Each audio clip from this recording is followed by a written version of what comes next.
Welcome to the PUBG Players Tour. This year, we're introducing structured competitive play in third-person perspective mode for players of all ranks, levels, and ability. Here's how it works in EMEA and Americas. PUBG Players Tour competition is held in 2-week phases. Each week, you and your squad can compete in player scrims. Think of these as a great alternative to ranked play. Each day of scrims will feature a variety of maps, with defined team and lobby sizes to ensure a balanced best-of-3 rounds. Teams will earn points based on their performance, and daily leaderboards will track their progress. When the scrims are over, the top teams will qualify for the PUBG Players Tour Cups, where they will be joined by up to 10 invited teams, featuring some of the best players in the region. Players' Cup leaderboards will track team performances across 2 days of play, with the top 8 squads progressing to the final round of competition. Players Masters are the pinnacle of the PUBG Players Tournament. 8 teams from each of the 2 cups will engage in fierce competition for a huge prize pool in each region across the PUBG Players Tour season.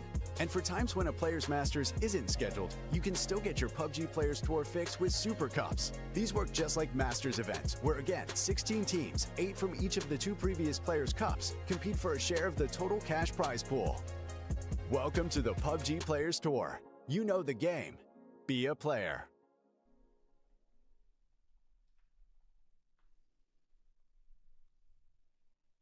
Welcome back, everyone. It's the PUBG Cup. It's week number 2, day number 2. I'm joined by the amazing Ko. Yesterday, it was intense. I'm expecting the same again today. What's your thoughts, though, after day number 1? A man just walking over the lobby completely. The AI brain rot memes are strong in this one. And then surprisingly, I think we had Sakura Zenson in second place. I think that was a surprise to a lot of people. In a lobby of, I think it's 14 CIS teams. One of the non-CIS teams actually making it into top 2. But again, I think it was a surprise, and I think for a reason. I'd be surprised if they keep the top 2 today. Well, it's to see if they hold up. But let's remind everyone who might have missed yesterday before we get to the leaderboard. How do you get here? Well, you can join at home. We're currently on week number 2 of the player scrims, where through the week, everyone contended with a best of 3, and you sign up, you get involved, and you get points against your team name. And if you get enough points, you get through to those qualified teams, where you join the invited teams into the player cup. So that kind of purple section that sits in the middle. Now, we're doing a best of 8. We've done 4 games already, so there are 4 games today, Ko. But again, this is the point where we start to see people get money. This is where they're fighting not just for the opportunity to go to the next stage, but also they can get some cash prizes. For sure, but then you do have to consider we are playing for the top 8 for the Super Cup, where prize money gets inflated a lot. It's going to be 5k for the Super Cup and only 1k tonight. So yes, you're fighting for that top 4 where you are in the prize money, but the top 8 is also a really, really big deal for a lot of these teams. We've had some teams here who are always on the top, and then we have some teams here who've made it for the first time, and for them making a Super Cup is the goal and would be an absolute highlight. So top 8 is what we're going to be looking out for almost a little bit more, because honestly right now it feels like there's no stopping M-Man, right? If they keep doing anything they were doing yesterday, then they're probably just walking away with the win here. Show. Yeah, they were one of the first in the kill feeds, and then they just didn't stop, did they? Lots of highlights, lots of individual solo plays, which were great as well to see. I think part and parcel with some of the zones. We had some interesting zones. We kicked off from the city ending, lots of open terrain. We had Na'Vi get flattened by those Doritos, the deployable flares, but really interesting individuals. But again, consistency from a lot of the teams here, and there are some teams that need to have some big games today if they want to contend for a top 8. Oh, for sure. There is a lot of teams at the bottom. The entire bottom 5, I would say. Yeah, the entire bottom 5 is on single-digit points. That is not something we used to see. We usually see a lot more even of a scoreboard. And then we have some sort of the middle pack between 6th and 10th place. But we'll talk more about the leaderboard in a second. What you're saying is 100% correct, though. There's a lot of teams that have been underwhelming, but that is how it goes when you have teams at the top who are so consistent and so dominant, right? There's no way that everybody can just be popping off every game. It's not how it works. Na'Vi is a big talking point for me. Looking solid yesterday. Ignore that one scene where they smash each other with the Doritos. Absolutely solid. Ignoring that, they've looked pretty good yesterday with Levante, Extens on the roster. So that's a nice change up for them, but so far looking good. Yeah, interesting topic, especially with the new player, the new addition, settled in quite well for this event, for this cup. But I think the consistency, I think, is the key word there, right? We saw them control area, control zone really, really well. And then sort of that mid to late game, that's when we see them activate. They started playing in, they started playing slightly more aggressive. Some of that was partly because of the zone and they had to push forward. But the other side of things is just Na'Vi wanted to go for a full send, like we get to see there. And a great highlight, though, from Extends. So, look, I like how Na'Vi are playing. They're climbing the leaderboard. Are they going to be in the top 8? You'd always assume they're going to be there. Obviously, there are teams sort of hunting them down. But when they make plays like this, especially in the last game, that to an area we wasn't expecting for them to go, it was a full send, and they got there, and they put players down as well. You can't underestimate this roster. Oh, absolutely not. You can't. There's a lot of rosters in this that are looking absolutely menacing. GK being one of them, even with 2 subs yesterday, they were looking pretty solid. They were looking like a good team. And then, yeah, I mean, lots of teams at the top 3 side as well, consistent enough. The last game they fall flat, but the other 3 games they get a bunch of points on the board. Win or die looking solid. I'm interested to see how the GK does now without the subs or with 1 less sub. I think they're going to play at least the whole day as 4, so that's very good. And then we have a team like Bushido, right, where we think they have to be in the top 8. They currently aren't, but they really got to make that jump today. Well, Bushido was the shocking factor for me watching you guys the other week on week 1, is that they were in and then they suddenly slipped straight out. This round, they haven't actually kind of got in. They've really struggled. They do need a 1 game. 1 good game will put them on that left-hand side. But again, it's not best of 6 here. It's a best of 4. So you don't really want to be leaving it to last week. You don't want to be allowing the rest of the pack to kind of sneak away, get away with it. Big points though for me is when we start to actually look at some of these comparisons. Yeah, when we look at M-Man versus Secure Sense, and yes, M-Man have been popping off, Ko, but there's reasons why. They got 3 second places, huge amounts of damage dealt as well. They just seem to be finding in the right place at the right time, and they're getting placement points, and they're farming. It's crazy, right? They have average placement points are almost the same as the Crescensons. The Crescenson has won 2 games. Yeah. They've won 2 games. M-Man has won 0, and they still have the same amount of placement points. And then they just almost double the kill points. So completely rolling over this lobby at the moment. I think that I love that production put the average damage taken in here as well. Yeah. Because it does show you that they were just fighting a whole lot more. Yes, they were dealing more damage, but they were also taking way more damage. It's that on the left. On average, they're taking 400 damage more per game. So 40% more damage taken here for M-Man, but that doesn't stop them at all. That doesn't stop them a lot. That's just part of the play style, part of how the games played out yesterday. They were brawling their way through this lobby and massively successful at that. And there's no surprise. That's why we kind of see M-Man. When you look at the kills, you look at the top kills from yesterday, they're all up there, give or take. But then when you go to the damage dealt, well, Tekka sneaks his way in. But we can come back to that point. It is technically game number 5, day 2. So it's the first match where we'll be kicking things off in Miramar. This is a bit of a horrible flight path. I feel like we're going back the other way. It is a southeast up towards 8 and west, pushing towards the northwest, teasing us potentially, Kobo, with another El Pozo ending. Please, oh please, not another city one. I have a massive question mark over what's going on with the GK. 2 guys in Chuma, Quizzy jumping extremely late towards the south, and then it does seem like Hiruzen is just AFK or crashed.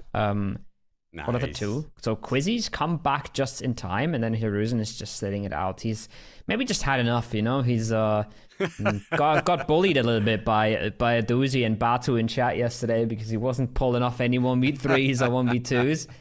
Maybe he's just had enough. Maybe he's just, you know, he's just here so he doesn't get fined. No plans to play the game today. We'll see. He's probably coming back. I'm just making up fun stories, but I mean, there is a world where somebody sees this and punishes this. Not thinking it's likely though. There's a world that's not, and they're on the phone to him right now. Look, Quizzy's in the car. Go pick him up quickly. Zone goes quite late, not quite towards the El Pozo. It is in, but there's a lot of Death Valley in on that south side, and lots of unplayable on the west. So Hiruzen is in. Maybe he gets away with it. Maybe no one runs back this way too quickly, and hopefully he'll be back in. I think he's gone for a cup of tea. He's just popped out for a quick drink. Yeah, classic. What? Ouch. He actually hit that. The Shro show is gone down. When I said to you yesterday, if Shro's in, they're getting some big kills. If Shro's out, whoa, is M-Man going to be falling apart here on day number 2? I know Mad Nixon goes underneath the thing, but that is a huge shot, though, coming in from See Ya Later from game number 1 today. 150 damage as well, so he hit someone else already. He hit another player already. That's crazy. I mean, you. That's the thing, right? We talk about this all the time, but we say, yeah, I mean, you can take the shots just for the movie, you know, you're never going to hit them, but when you do, you're going to be mighty happy about it. But man, you never really expect to hit them. I want to put your attention to something that has been the meta in FPP a little bit, but way more in TPP. Look at Na'Vi. And look how early they've sent Sauced here to this Prio compound. Look at Geekay and how early they send Quizzy. And then you look at Dope as well, how instantly Eternal goes to the compound they're playing. There's minutes on the clock. There's 3 minutes in the game right now. 1 minute of that is in the plane and landing. These guys are going without any loot. They're going super early. You can see Storm on request. Exact same thing, right? You take those entry compounds, you take those Prio compounds that you really want to lock in so early these days. It's been a big change up in how teams approach this. They're not leaving all together at the 3-minute mark, but they're sending one player each so early now, Mark. Is that to do with, let's elaborate, is that to do with the style of zone that we're seeing here, Kyle? Because there's lots of unplayable, and with 16 teams, they've got to try and get something early on, or is that a trend that we see across the board now, a kind of a evolution of PUBG Esports?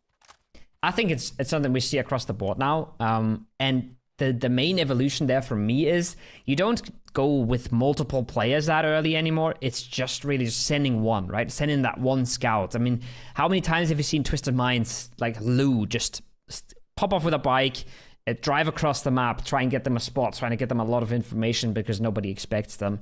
How many times have you seen Na'Vi do it out of Pochinki Picado where they have a lot of prio? They take it so early with one member. That's kind of the evolution for me. And I think you see it on almost every map. It just depends on the circle, right? So some circles have more prio compounds that are more important. Other circles, not as much. And then some circles, it won't be Na'Vi that takes the prio compounds because they get a bad shift. It will be somebody else. But yeah, almost all the top teams are doing this and have started doing this more and more aggressively, because if everybody else around you starts moving earlier, then you got to move earlier as well, right? So it's a bit of a spiral. And I feel like it's almost reached its highest point right now. Yeah, you're right. And we do see a lot more teams going, oh my God, I've heard a car whistle by. And it's kind of a reminder. We need to go. We need to send someone. We need to get something into the zone. The other side to that, those teams that don't go, well, they have to try and play late. And they're really weighing it down to luck of the draw if the zone plays. Back to them if they don't get caught. We saw teams, yes, they get caught chasing zone after zone here. So like we're seeing with M-Man, their car's already gone. They're going to know there's a team in front of them on the west now. They might have to rethink their approach. Maybe they have to go for a plan B or even a plan C, especially when the Shro's been shot out the air. Yeah, it's crazy stuff. It's always a risky run when you're parachuting over people, but you don't really expect it to pay off. You don't really expect it to pan out that way. As they are now taking their time, looking for some vehicles, not really finding any, not a whole lot of vehicles around. And see you later. Well, they picked up the first scalp of the game. Now moving themselves in, realizing the free side is trying to hold that area of the map. But they should slot on by, and they should make their way on south. But all the prio spots, they're already gone. Already gone, 6 minutes in. You alluded to it when you were talking about making a point before. A lot of teams going early, and as a result, we're 6 minutes in, and pretty much all of the hard cover has been taken.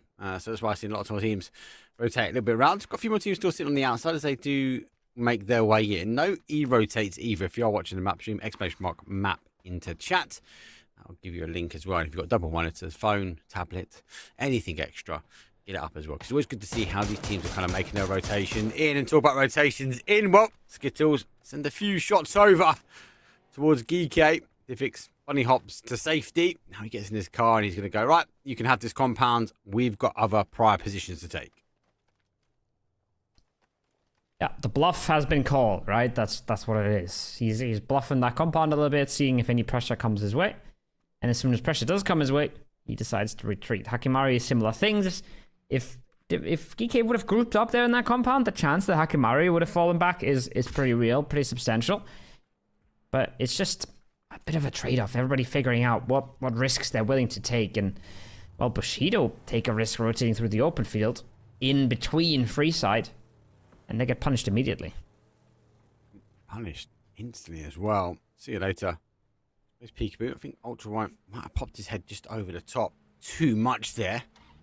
He knows he's getting in his car. It's definitely going to be a telling sign, especially from the noise. They are working their way over. I like they're trying to get back over to the other side of the road here. So many times you see teams get caught on the west here and the zones sort of work their way down and eventually they get closed out. They can kind of play the road, kind of not, and get caught. So I like they're trying to take something on the other side now.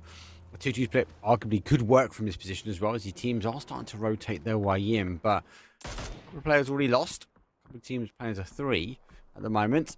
And making our way in. Phase number 1. Phase 2 shortly. These teams, pretty much all of our teams are now in zone.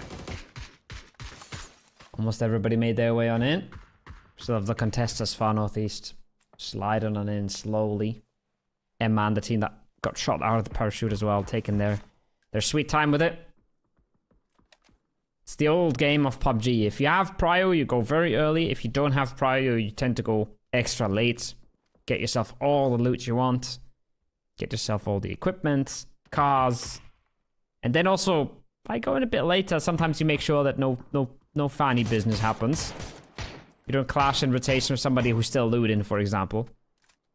So that does tend to work out as well. So Kurazensen, second place team, coming in super late on that southwestern side, just making their way on in. But, Mark, they're doing it in time to where they will now make landfall on the southwest, look at what's around them, get the info that's relevant to them before the circle pops, right? That's what you want. You want to at least know what's taken around you, what's free around you, so you can then start tracking the rotations, figure out, okay, what are people splitting, what are people going to give up in the next circle shift. So making it in just in time to get that information is something that can be super helpful.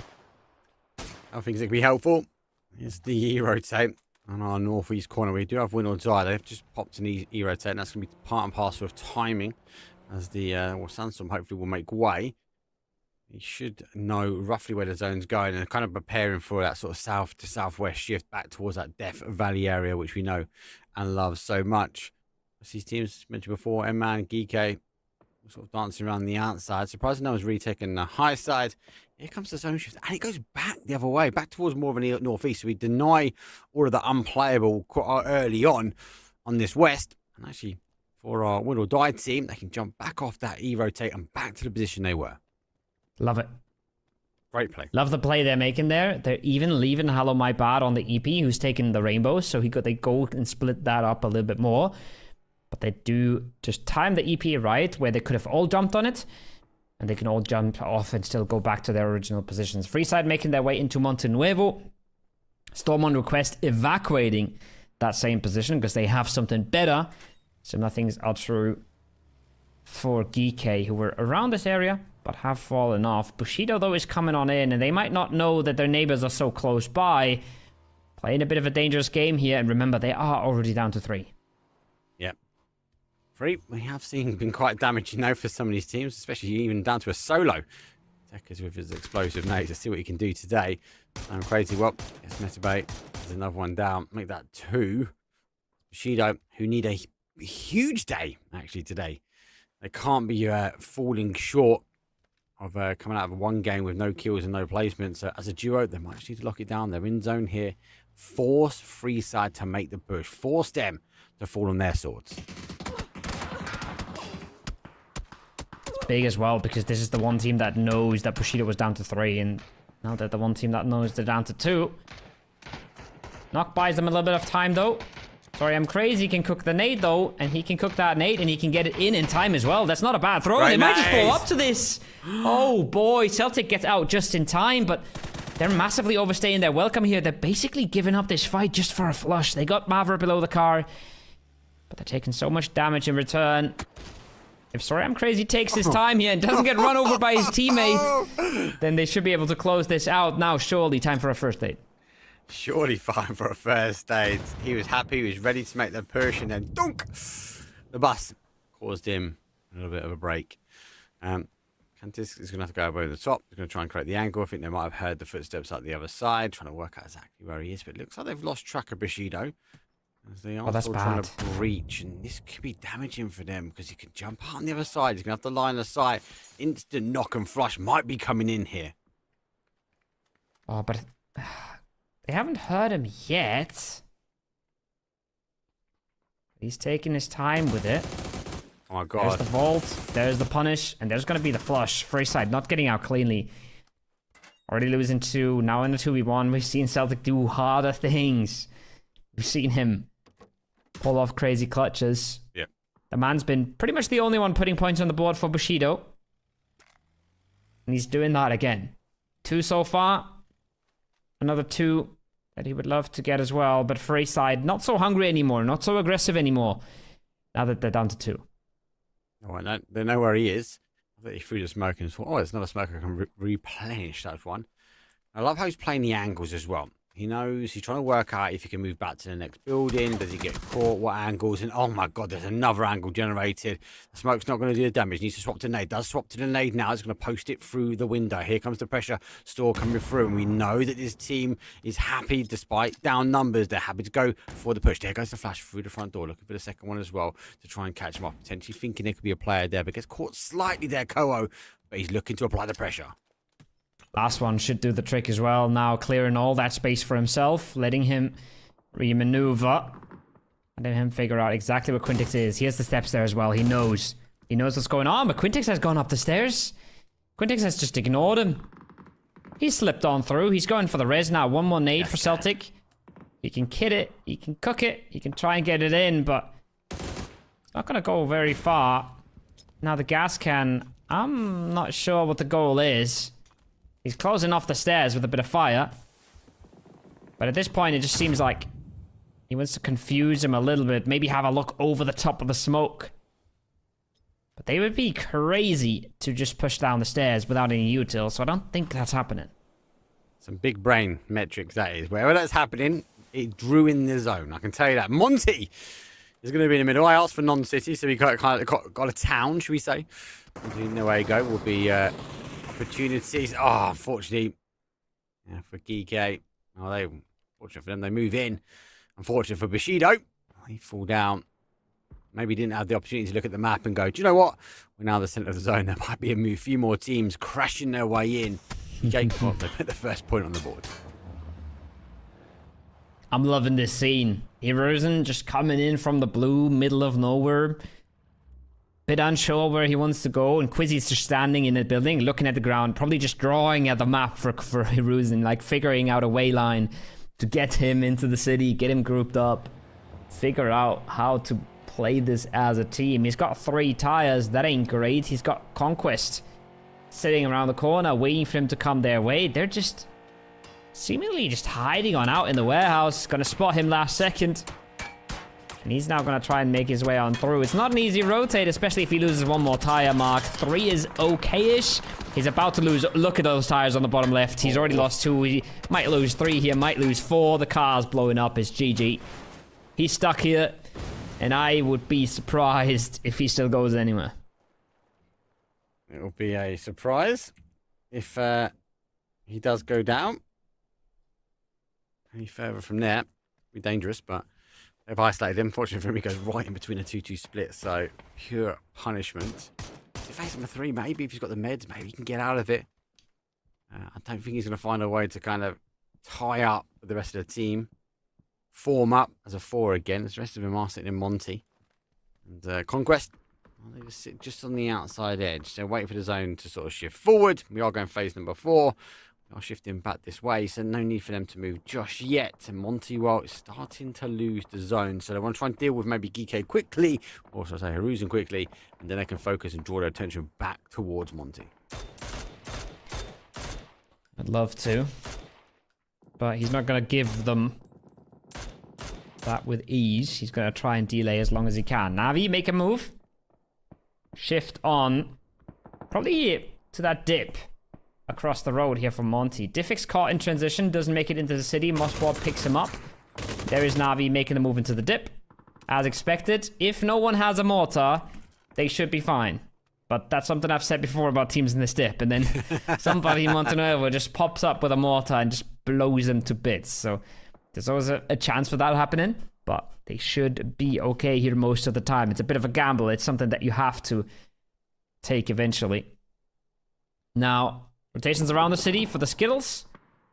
And so many teams just sitting pretty inside Monte. They're okay for now, Mark, but it's going to be absolute disaster when the city gets shifted out.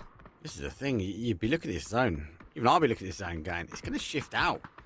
Skittles take phase compounds and I'll be happy. No one on the north side. Obviously, they have rotated around with little to no information here. So when they get settled, if they can keep those cars alive, have the opportunity to kind of move back. So many teams on the west. So many teams sitting in the south side as well. The whole northeast corner is completely clear. Skittles, the only other team sitting in the north to northwest. They are going to be happy. They get the opportunity to reset, but this is going to be the chaos that is about to unfold. It's actually crazy that they get phase compound for entirely free. That they wrap this way and there's nobody around at all. Nobody there in the compound, nobody taking them. There's the mortar coming in. It's the same thing every time. You hope nobody has it, but if someone does, you're in trouble. Now they're trying to scurry from the mortar shots and it doesn't work out at all. Extent's knocked by the nade, flushed by the mortar. Hakatory down to 10 HP and already knocked. It's just so rough. A bit more util to follow things up, make things even harder for Na'Vi, but there's a breach into the city as well, and there's a breach outside the city. Anchor out, Kurozensen out. That was fast. It's a zeroed in area, though. It's a well-rehearsed mortar strike practice zone. So many people play it. I'm surprised Na'Vi got caught by it. And the art one, there's redraw their position back towards without dope on the hold as well. 100 look back, but as man will dive into this location on this sort of south side here. So they've got to go for that reposition himself. Hickson is down, so takes the opportunity now to get the med.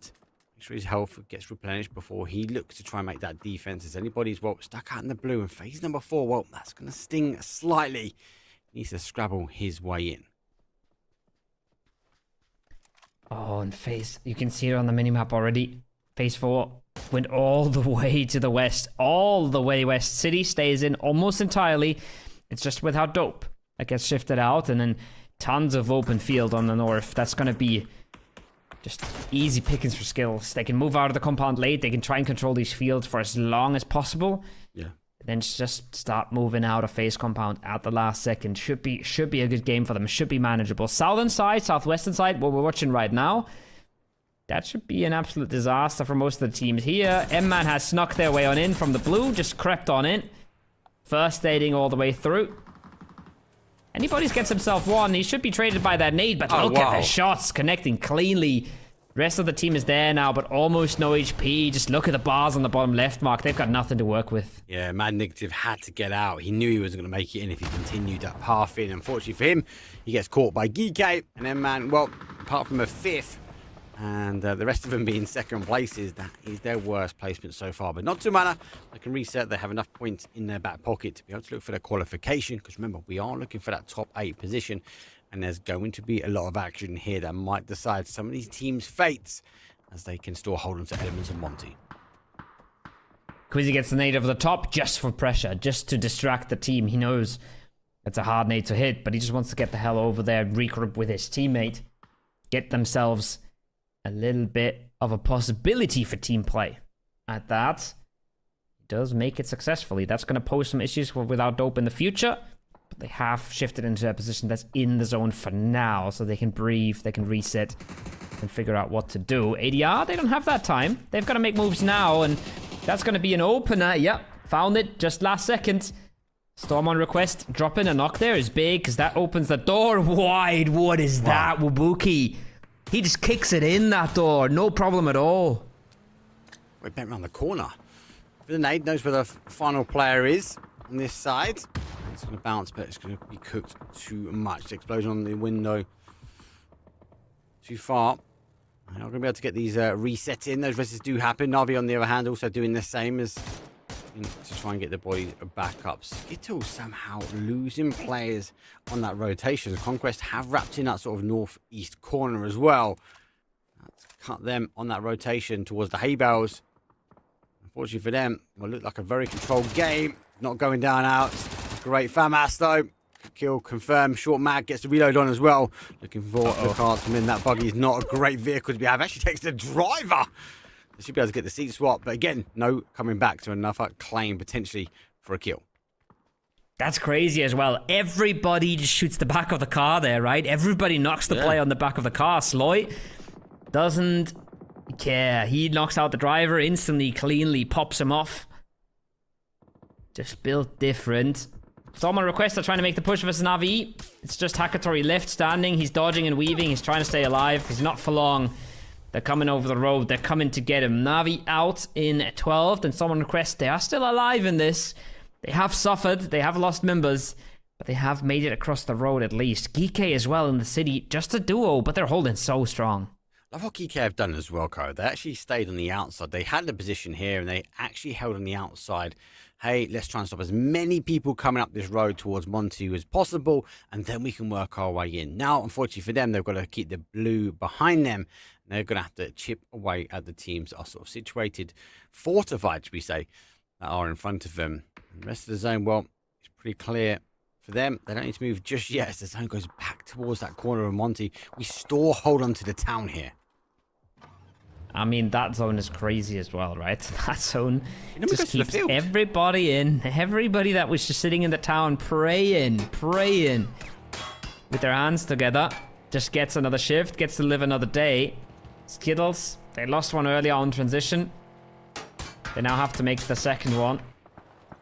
And try and get their way on in. Gonna try and stay out of town for as long as they can, but not looking likely that the game ends out there anymore. Cramsey on the eastern side trying to make things work against Storm on Request. They also have to make some sort of movement, but the Rock's going to be fine for now. And just like that, it's really just that last skill player that has to get his way on in, and everybody else is looking okay. Oh, does it look okay? It looks okay for everyone else. And do you know what? I'm so surprised about actually where this zone's ending. Because you're right, it normally goes to the field, north, or towards the east of here, or towards the northeast, back towards that phase compound. Skittles had played that, hoping it was there. Unfortunately for them, they've now had to turn and go back the way they came. And everyone is already repositioned. See you later. Up 2 kills underneath their belt. We're looking at top 9 positions. So we're not in placement points just yet. And there is not much fighting terrain left. Few buildings left to grab, and that is that. It's going to be an explosive game number 1 again after yesterday. A man out. Sakura Zensen out, I think with 0 points as well. Navi out. A lot of the top teams not in this one. A lot of the bottom teams though, contesters coming back in. See you later. Storm on Request getting points on the board. Everybody is trying to close that gap. That leaderboard is just going to be shaken up a little bit. That's a good nade as well from See You Later. That looks perfect to me. Yes. Hits him in the face. 50 damage for now, but Leyenda is knocked on the other side. So that's going to slow them down a little bit. That's going to keep them busy for a bit. I'm not even sure if they're getting that res. He's so out in the open. No. They lose one there. That's disaster. That's so bad for them. They have to fight their way through this entire city, Mark. Because they know where they're there as well.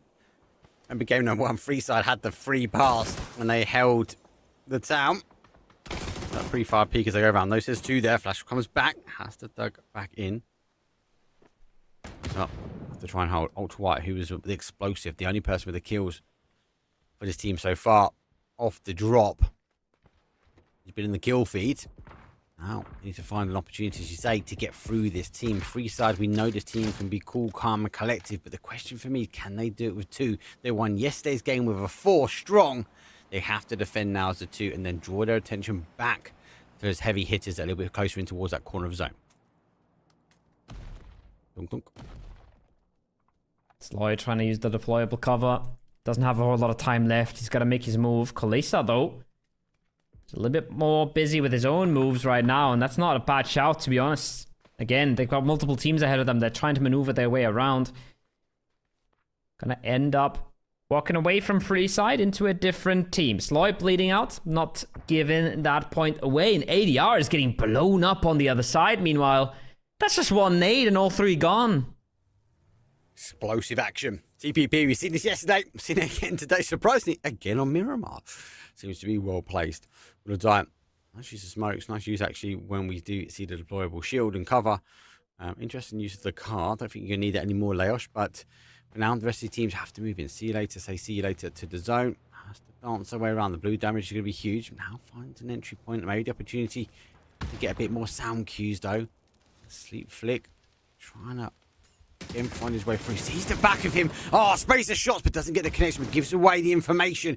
Now he needs to be careful, needs to get that reload on because Ultra White goes down.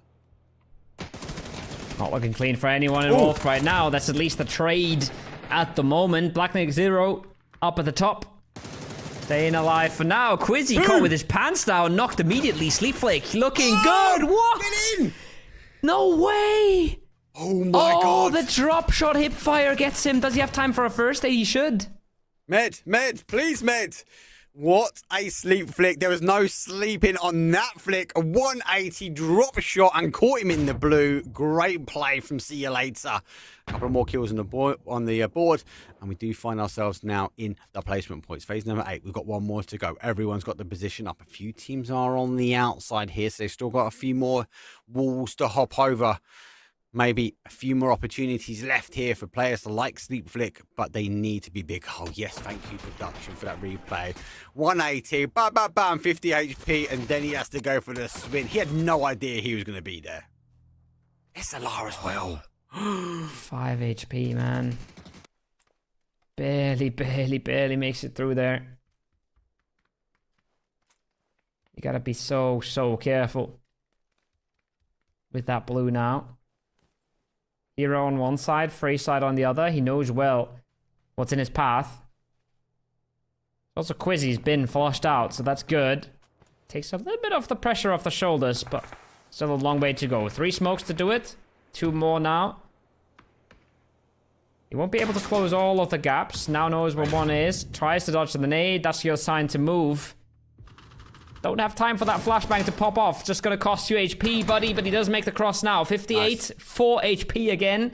He might have time for a first aid, but he's swinging it. The drop shot this time, not enough.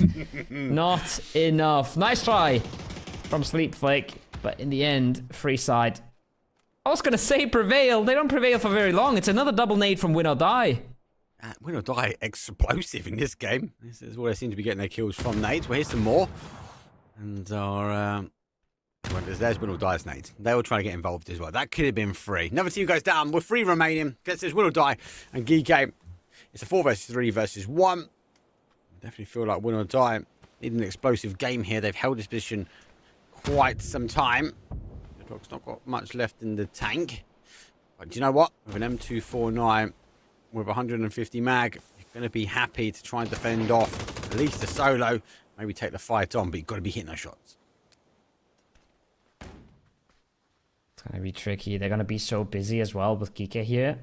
They're going to give so much time to the contestants to just swoop up all the space, grab all the angles they would ever want. The star, the ending of the game is close to Win or Die, but the space is already in the hands of the contestants now.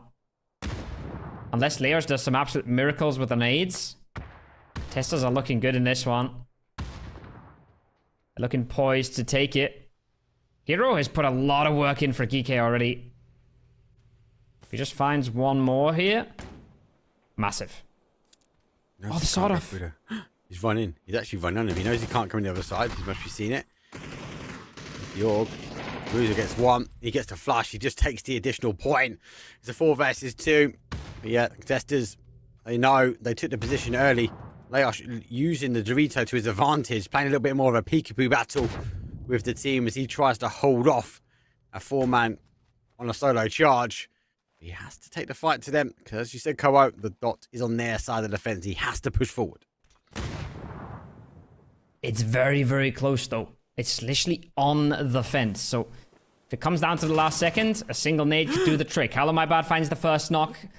Caught with his pants down as Vanos. Doesn't respect the second player and his angle now. The util around the corner. Flashbang.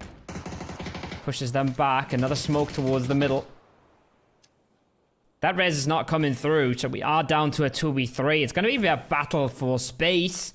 And I'm wondering if contestants have a nade in the back pocket. If they do, This should be just okay for them. Hello, Buyback can almost go for the jump shots here, though. Mutik, careful.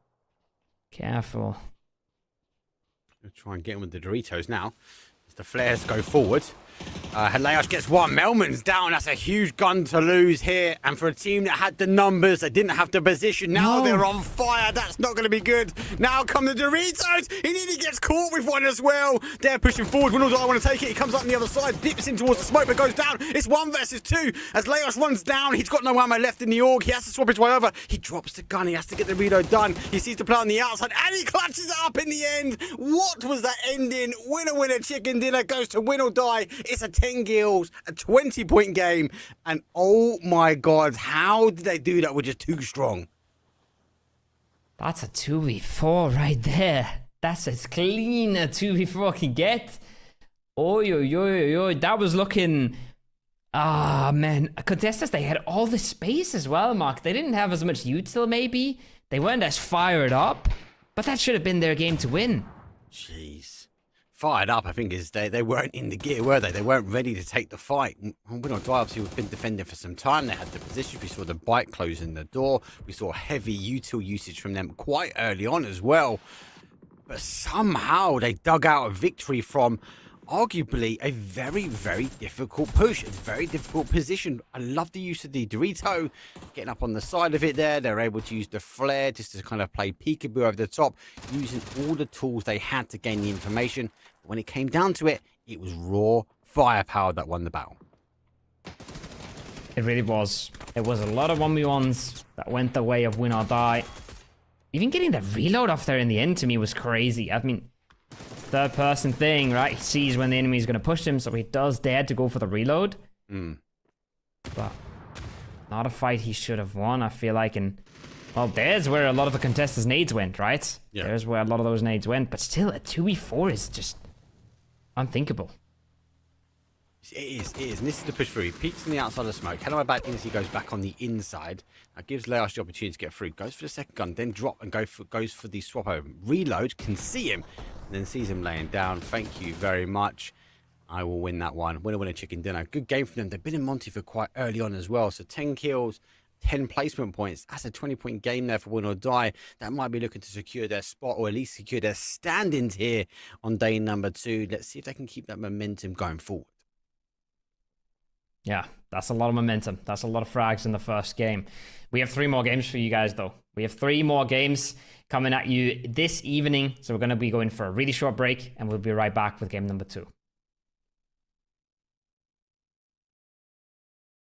Welcome to the PUBG Players Tour. This year, we're introducing structured competitive play in third-person perspective mode for players of all ranks, levels, and ability. Here's how it works in EMEA and Americas. PUBG Players Tour competition is held in 2-week phases. Each week, you and your squad can compete in player scrims. Think of these as a great alternative to ranked play. Each day of scrims will feature a variety of maps, with defined team and lobby sizes to ensure a balanced best-of-3 rounds. Teams will earn points based on their performance, and daily leaderboards will track their progress. When the scrims are over, the top teams will qualify for the PUBG Players Tour Cups, where they will be joined by up to 10 invited teams, featuring some of the best players in the region. Players' Cup leaderboards will track team performances across 2 days of play, with the top 8 squads progressing to the final round of competition. Players Masters are the pinnacle of the PUBG Players Tournament. 8 teams from each of the 2 cups will engage in fierce competition for a huge prize pool in each region across the PUBG Players Tour season. And for times when a Players Masters isn't scheduled, you can still get your PUBG Players Tour fix with Super Cups. These work just like Masters events, where again, 16 teams, 8 from each of the 2 previous Players Cups, compete for a share of the total cash prize pool. Welcome to the PUBG Players Tour. You know the game. Be a player.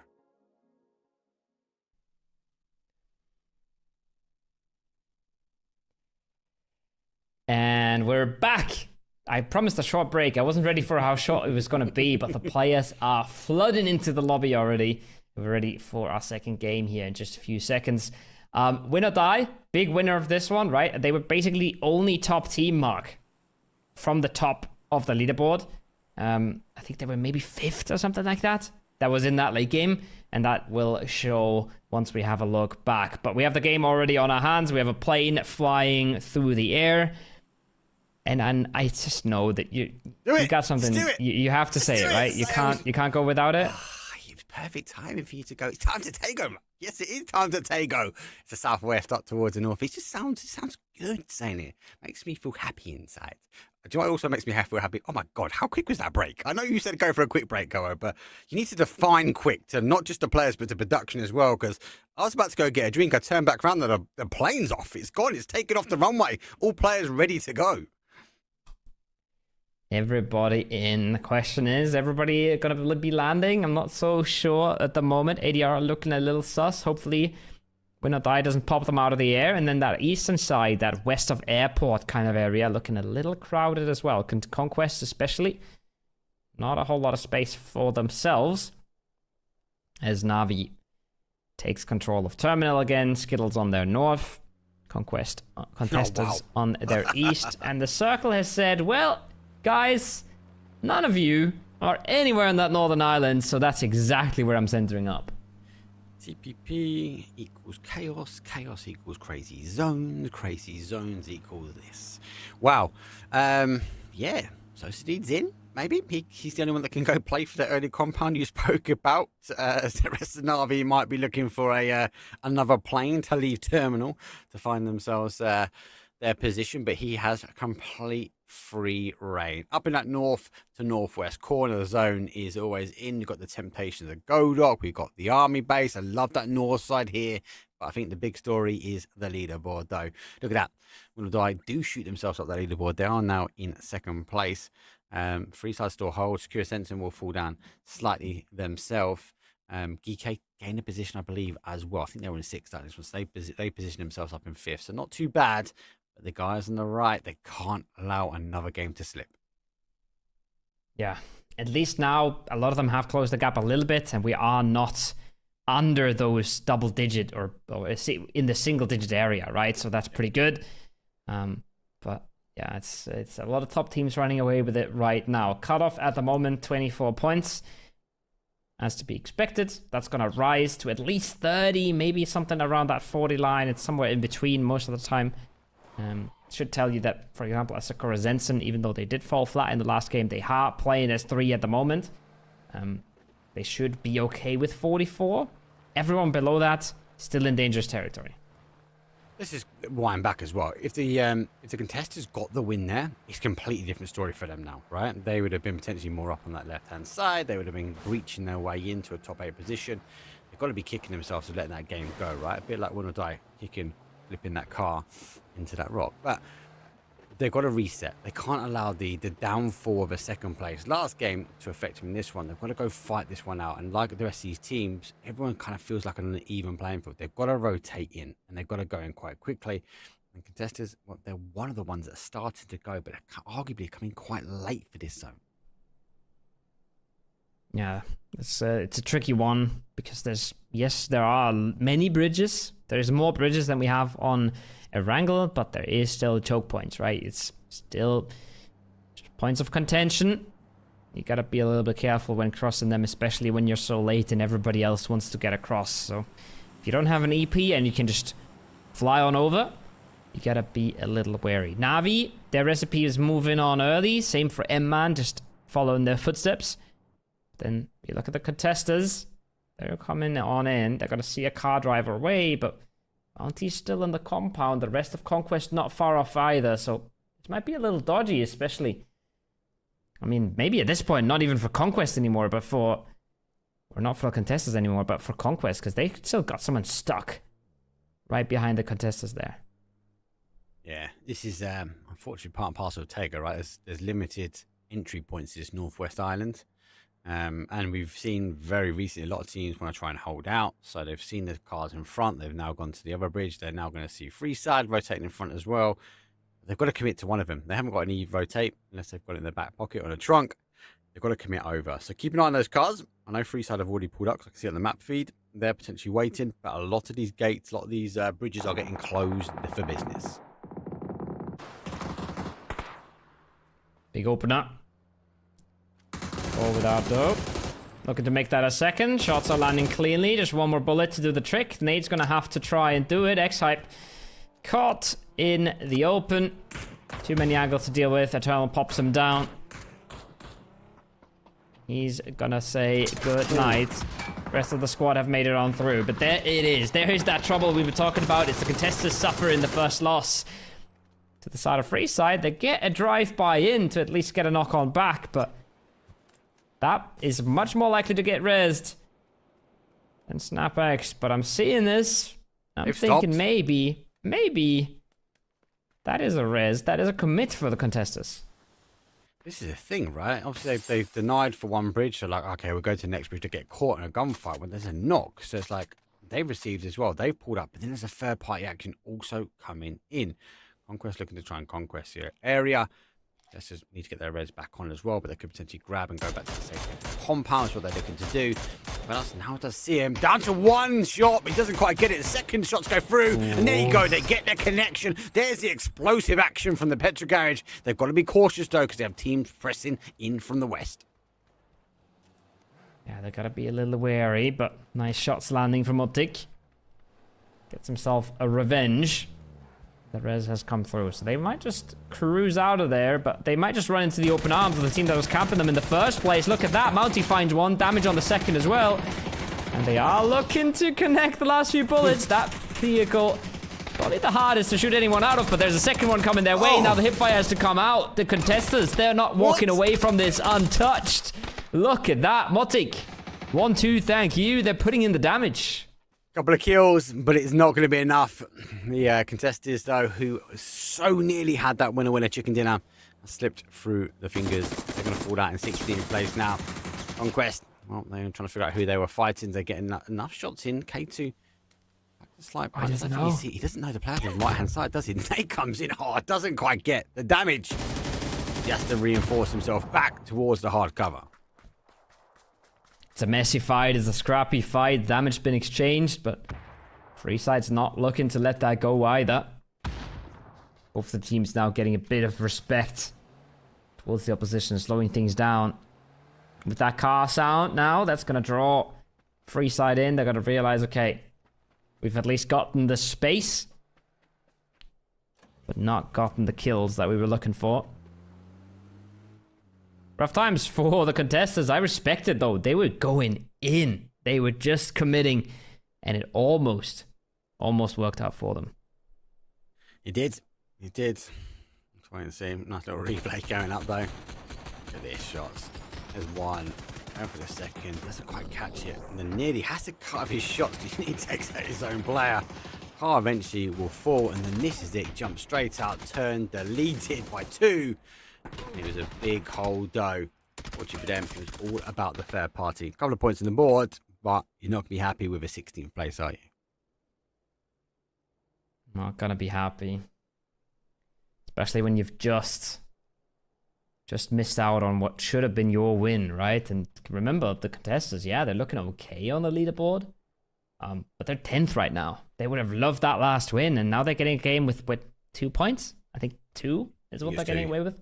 Yeah. They need every single point they can get, and now sitting out for 30 minutes, waiting for everybody else to finish that game, waiting to get back into the next lobby, seeing everybody around you get points on the board. It's disastrous. Especially, I mean, I just had another look at the leaderboard. Conquest is the team that's literally right in front of them on the leaderboard. It's the worst team to be feeding points to, so rough times for the contestants, rough times for all of my bad. Those nades are clean, double nades, triple nade from GK. Youthful on point. Remember as well, Geekay yesterday playing with 2 subs. Diffix got stuck in traffic, didn't he? Eventually came in for the final 2 games and made a big impact. And now in 5th place. Now they're only playing with a 1 sub. They are looking to confirm again that top spot. Remember, I'm looking for a top 8. They will join the 8 that was victorious last week. As we will move into the next stages. Now, When All Die are in, and also fighting the team Geekay, who are also in. Interesting EP, trying to get the hell out of dodge. Just when circle pops, bit of damage might come in, but they still should be living through this. Phase 2 is popped just now and then. When we even went further north, we can see that EP, that's actually going to be massive. Huge. For win or die, because they are cruising into the middle of the circle here with almost nobody else being able to move at that pace. Look at the terrain. It's not easy to traverse. They're going to be nice and early to pick themselves some of the best spots in the zone. Yeah, they can get some of the height, can't they? Ramsey, Conquest. Will be happy, as you said, taking the team behind him, chasing their position. And they're going to try and convert this to a win. There's that zone. Has gone very much towards that north. Water store remains in. Army base. The precipice of the north. And there's a lot of terrain in the middle. I do like this area. The forest is very deceiving. You feel like you're a little bit safe, but one step in the wrong direction is a step on a landmine.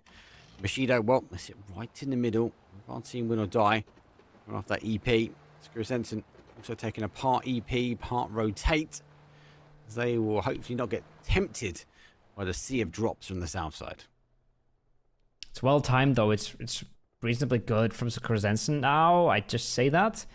They are looking to go deep here. I'm not sure where they're trying to go. Iroh can scout that almost that entire forest for them, but they are still looking danger close to M-Man, and he's gonna come back towards them. So they're gonna try and play some dips here. Skirmishes that Iroh has scouted free for them. Definitely not a power position, but might be a survival position, and if they manage to activate at the right times, they should still be okay. Tekkas is the one missing. He was putting out the damage for them yesterday. He was dancing on the rock in their first chicken dinner. For everybody that doesn't remember him. But yeah, there's the effect of the scout EP. It's a tactic we see more and more and more. Iroh scouts that entire forest for them, and then, as you would say, joysticks his team into a position. It was right, you say. He could see the forest. He could understand how to try and get that rotation in. Unfortunately, he's not seeing Shro. As it goes down, that instant flush does get it as well. First kill on the board now for them. So you have heard the cars rotate around. So, again, looking to maybe puff these feathers out. Hold the availability area that they can. We've still got 15 teams, so also be fighting for space. But again, I just worry about this area. You feel safe. These trees, these low-cut trees are like, yeah, I can't be seen. But especially in a TPP environment, if someone uses and crests the hill really well, they can work their way around the terrain to maximize output. What they're trying to do now. Their man making a push now towards GK. Found the first entry. Rez will coming through shortly. New zone in 20 seconds as well. Not the entire team here, so M-Man is going to realize, okay, maybe this is a little bit more than we can handle at this time. They should know as well, right? So Skirmishes started the game as 3, so they're looking now at a 2-man on their north. That's a very attractive fight to take. Especially with Stro continuously getting the information. Another zone shift, and it's a brutal one, Mark. Remember, M-Man, they were in the middle of the last zone. What? So them now being on the edge means we have gone far, far north. Disaster for almost all of our teams here. What have you done, Koro? Come on, it's all the drawing on the map. PUBG's keeping you on your tippy toes. Well, this team that's going to take advantage, that Storm, as they go towards the Storm of the Sky.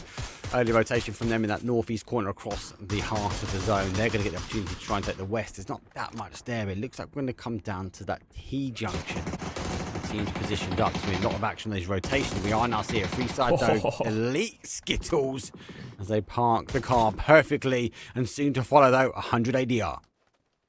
Ambitious to pull up there on the rock, just getting on top of it as well.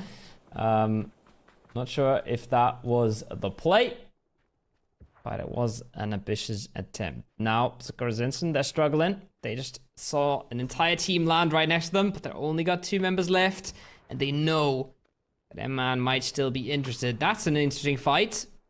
Third party on the edge, that would be lovely for the Skirmishes squad. As the Southwest also exploding. GK versus Dope. They both have the same idea. They want to shift to where the zone just went. They want to shift into the space that nobody else is occupying, but they instantly clash. It's a problem. So much water. These teams have to clash now. Right, Dope. One knocked. They all want. Too visible here, but not when you've got the side angles coming in from GK. There's another knock for them. Without Dope, might want to cut ties with this location. If you get in the car, They are trying to rotate their way around. Maybe there's an opportunity. Maybe there's an argument to get him in the back of the car and get him moving because it is phase number 3. But you've got to remember, every bit of time you spend doing that is opportunity that teams can potentially deny you entry into this next zone. Absolutely. Made their way through, though. Okay, there's another one. Hero and Quizzy, they were the two who had to do it last game. Well, to pull things together for GK, they're going to have to do it again this game. Now, sending away from that fight, sending away from the teams that know that they're weak as well. Looking to see what they can grab, and they will realize as well, there's not a whole lot here. Yes, there's a shack, but it's wildly open. There's another shack on the coast side, also extremely open. And they do know as well, next shift will go south, right? They know that the next circle is going south, so...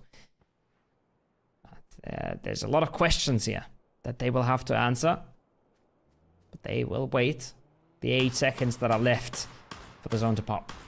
Yeah, that mountain in front of him, as long as it remains in, will be good. You're right, we're going to have to see that shift towards that south. How far do we go? It's not too bad. Scout that mound, try and hold up, pray for a shift back that way. Obviously, it needs to deny that water, so they're going to have to potentially make a move on the next one. But on the other side, extends, pops his head around. Anybody's will now fall here. Moss has to reposition himself. Is he going to try and get himself in the fight? Needs to be cautious, though. Getting shot in the back as well. But M-Man, only 1 kill on the board. 1's confirmed. 1 has been knocked. And Na'Vi keeping the numbers up. The Lynx comes into play. Absolute beast of a gun. Probably the strongest gun in the game right now. Na'Vi gets the opener onto M-Man. Negative is going to have to try and do it all, but he needs more. He needs just not one. He needs to see where they all are. He wants to get a good backstab going. Maybe get a knock that he can flush as well, and so far, not looking likely, not looking lucky. But again, if he does find a knock at the right timing, and he can combine with Mossboard, they could still pose some issues here. Yeah, even as a duo, you're right. They could close the pincer attack in. So the receiver knocks somewhere else. Now they stop There's up, the shoot combine. back that way. There's that sort of pincer attack you talk about. Doesn't quite get the knocks. He's the secondary. Whistles a few shots over. There we go. Hackatory does go down here. That's a big gun to be lost. At the moment, won't be confirmed. But they need to type. They need to pick who they want to fight because they have to continue this pressure if their man need to stand a chance to get it. Negative couldn't get his. If he would have gotten the first knock, then maybe the second would have been possible for Mossboard. But it wasn't meant to be. The damage came in, but that was it. Now they're just trying to delay this, trying to make this as awkward as they can for Na'Vi. Trying to make it as hard as they can. As a mortar is coming in. Flashing out some of Conquest. Not something I was expecting to see. The compound's popping off. Free side looking good. To take control. Remember, they lost one earlier to Contesters. Now the compound's a 3-1. Keep your eyes on that compound. If they get out of this compound with 3, I think they're one of the contenders to win this game. You've also got Quizzy sitting on the north side as well, so they haven't stayed on that sort of west. They have moved around. They have lost. Now once down, GK down to their final player. Quizzy's vest needs a little bit of a loving care. It is null and void. Mandative goes down first. Quick kill confirmed there on that kill feed in your top right corner. GK just trying to figure out exactly where and when. But at the moment, Quizzy's farming information. He has got time on his side to a degree. He knows he's going to shift away from him. He knows he needs to try and piece together a plan. But for now, he can sit and wait and hopefully the fight for the town commences. Gonna try and benefit when it does. Buki now, 19 HP. Gotta instantly get that first hit off. He's quick on the reaction, but it does not matter. He's half a second short for the first hit. Doesn't get the flush either. Same. Both of these teams are tearing each other apart. ADR goes out, not their game again. Anchor losing, I think it's 2 there at least. Then we have this single win or die player, Gedrox, sneaking his way on in. But he's probably not sneaking for very long unless he has infinite first aids. And the second he gets himself heard, he's going to be in trouble as well. And yeah, there's the audio cue. There's the footsteps. Scuff could have a good chance to take him out here. Don't jump over. Make sure he's in that dip. He's not on the outside of the wall. To try out the play, comes around, sprays a couple of shots. That's going to give sound cues back the other way. So maybe there's an advantage that he could have stayed here. Doesn't know exactly where he is on the wall. He has run back. He has given away those cues. So here comes the nades. Okay, you're all right. Have lost 2. And now they lose the zone. They have to hold on. Scuff here wants to keep on the right side of the blue. Oh no. Why does Win or Die always have a Panzer in their back pocket? Oh, nice peek. Wow. Doesn't even need it. Doesn't even matter. Realizes as well. No time for the first aid. Peeks on out. Tries to get the second. Tries to get the hero knock. It's not meant to be. Anchor down to 1, but they stay alive for now. As one of the very, very few teams to make it out of army base. That being said, if he does make it in here, bad boys, if he does stay alive, he should be into placements. Because remember, there's that whole compound still on the road. 3 teams inside and, well, space for almost no team. Similar things here. Without Dope, they don't have a ton of space to play. And see you later doesn't want to give them any more. See you later. Not giving any opportunity for the movement here from Without Dope. Nades will come back. Don't think they quite know exactly where they are, but in going in the right direction based upon the shots. Now sees him. Nade in hand, has to swap back over. Releases a nade though. Goes for the peek, re-peek again, and he does get it. External. Keeps cool, calm, and collective, but Ultra White yet again seems to be holding See You Later together. Big step up there. Big step up on the trade. Fight got a little awkward. Third personing got a little awkward. But it does clean it up in the end. I said one team could come out of this compound, maybe. Freeside has already taken casualties without having dealt with Alpaca, without having dealt with Quizzy. Now Quizzy finds one. Now Alpaca can step up if he wants to. And this could get all sorts of bloody. Storm on request, not happy to sit in the middle either. This is good from them. This is good timing on the step out. You gotta be careful about this angle. It's a good angle, but the FAMAS and the 3 gear should do the trick. Keitel does the damage. Can he follow it up? Yes, he can. Oh, close, but the 3 gear saves Storm on request, and this is massive for them, Mark. They've pushed out of the middle. They are no longer pinched. They can now start playing the game actively, and that's massive. See how much they take. That's the biggest thing. They've done the right thing. But you're right. They've pushed away. They've pushed away from the center where they could potentially get punished. Now they've cleared that north side. They've got to be aggressive. It's going to come down to which side they take the fight and when. So there's a little bit of timing. No more solos, really. There's a couple of duos sitting around, but that's it. We're 5 teams. One more team away from a top 4 position. And unlike the last game, we're only on phase number 6. So a lot of early deaths, I think, comes part and parcel with what we've seen here in Tago.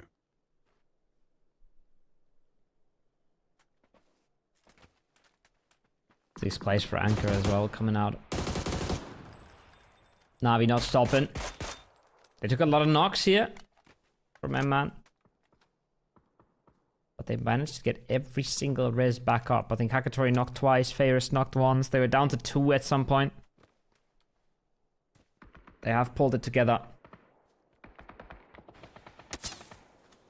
Now, gotta figure out where they want to go in this. Go towards Conquest.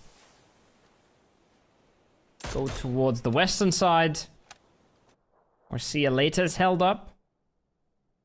Or maybe just play it slow, wait it out. And I think that's what we're going to see Na'Vi doing here.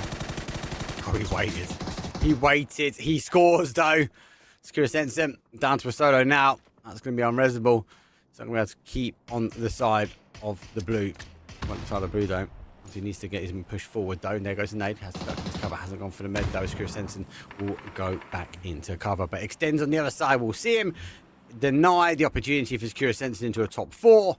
And there we go. Top 4 is 4 versus 4 versus 3 versus 3. The numbers have prevailed. Let's see if they can keep, because Na'Vi's taking a huge chunk of zone as they push straight into the middle.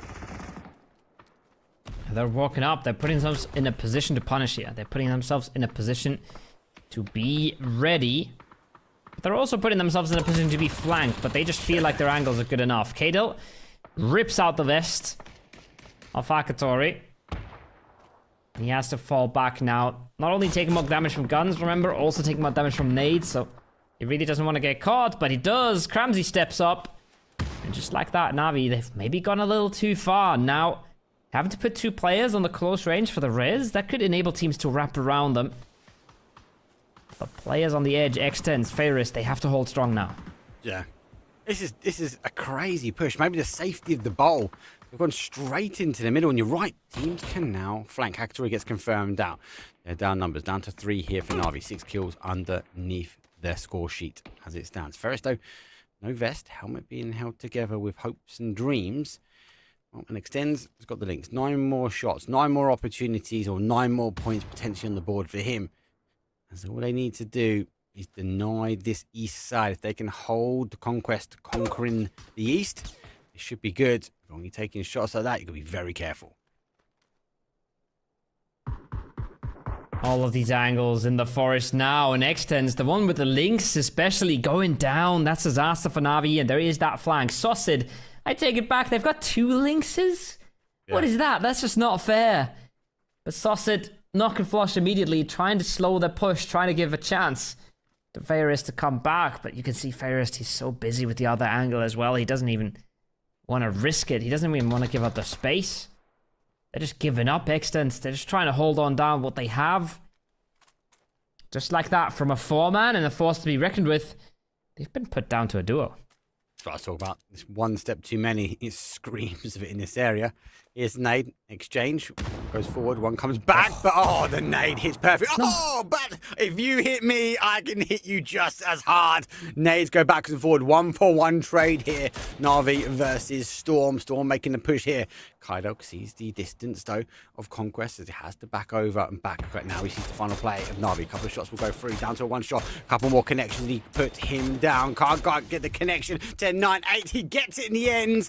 And Ferris, well, he's going to fall. Na'Vi will take 4th place from having 4 strong. They go out pretty early. Sort of been the story of the tournament for Na'Vi. Solid in the mid game, good rotations in the early game, but not as convincing as we're used to seeing them, not as clean as we're used to seeing them either. And Storm on request, they're really popping off in this one. They're going to lose that kill to the blue, but already on 7, 4v2 now, looking in control. There's another Lynx again, picked up, looted on the other side, but nades coming in, angles being found. Monty surely going down here in a second. And I don't want to jinx it, Mark, but this is looking nearly impossible. This is a clear Storm. Nade will go forward. Oh, he does catch him. Nade's going to do the damage. Surely there's a splash. He gets it in the end. Storm in 12th place will go, hey, guys, we're here to fight. 9 kills, 19-point game. Yes, they haven't got the kills. Yes, they haven't got the damage or the assist, but they got the win, and they need it here because that was game number 2. We've only got 2 more left, and arguably, that was a good fight from them, and they held the area strong. Yeah, especially... Remember when they were in a bowl in the middle and I said they gotta find the time to flex out. They're in a bowl here. If you're just sitting still, you are gonna get caught. You are gonna get cleared. So the second they realize they can flex out, they do. And they clean up their edge and instantly put themselves in a massive position. That's the gameplay when you're in a bowl in the middle. That's your game plan. But they execute it perfectly and they realize when their time is right. So well-deserved win there in the end. Conquest as well, holding on. Yeah, for a very long time there. Out-surviving EMEA, out-surviving Na'Vi. Staying true on that eastern side is big points for them as well. I wouldn't surprise Conquest, one of these teams that might make the top 8 at the moment. They should be in the top 8 after this game, to be fair. But they've kind of been that the underdog, the under the radar, not quite picked up all the time. But they seem to be just doing enough. And enough might be get the qualification. These are great nades exchange. So Na'Vi throws the nade, turns his back, expecting that nothing else is coming back. So gets caught. Hey, good shots from him. This control, they're fighting out the ball, as you're saying. They miss out on a point here.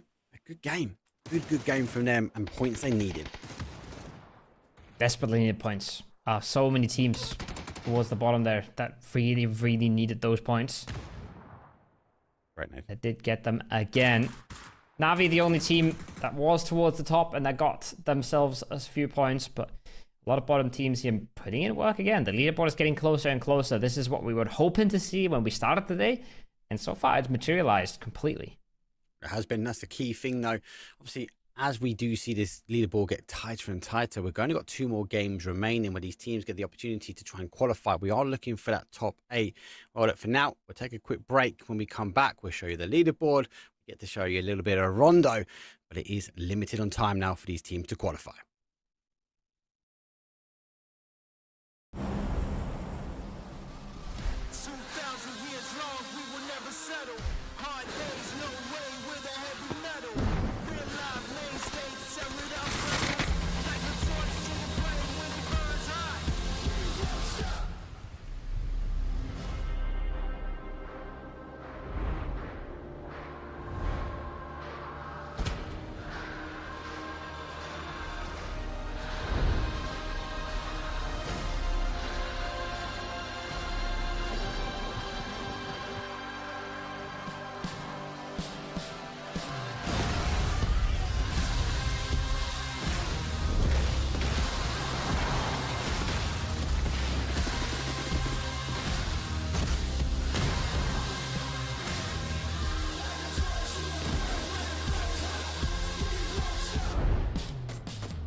halfway through the night, halfway through Mark's puns as well. So that's good. That's good, everybody. We only have one left of those, but we have 2 matches coming up for you. 2 more matches to close out this Player Cup. 2 more matches to determine who goes to the Super Cup on the next weekend. We said the leaderboard was getting more stacked. It is.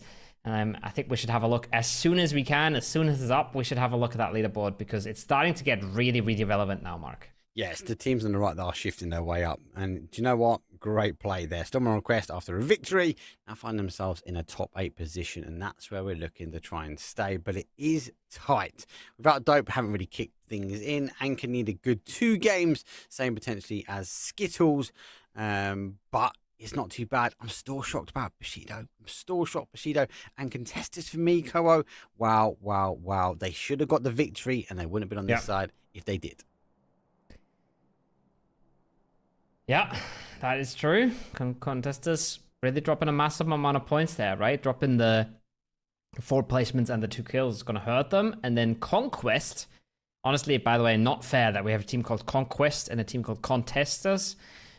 Just my brain is hurting, it's dying. But Conquest, with a big game, also pushing themselves in the top 8, right? I think they were 9th before this, now in 6th, now looking really, really good.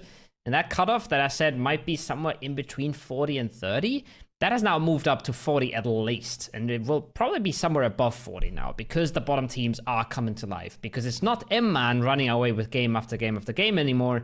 It is a lot of the bottom teams putting in the work, getting themselves the points, pushing themselves up the standings. Rondo, though, looking like we have another hot drop in Yulin, and we also have one in Hungsha. Well, we had a warm drop yesterday here, don't forget. So I wouldn't be too surprised if it's the same again. As when the zone further afield does go for the card. Does get the ace in hand, a gun. I do like it at the moment. And they have taken the cards and move out. The zone goes very early on that flight path up in that north center. Skittles have the opportunity now just to kind of loot and have no hot drop. As our contestants who need good games, to be said, they need to rotate. But it looks like they might be trying to rotate to Jiao Ting. But unfortunately, we already see on the map, though, 100 ADR doing the same. And man, meanwhile, contestant. Shro spotted. It's not been the Shro show today. Yeah, he's popped off every time he had a gun and he got to shoot people, but that wasn't all that often. But he's not going to be happy about that. And we are going to witness a very TPP hot drop here. Everybody using the camera, being strategic about things. Not trying to make the first move.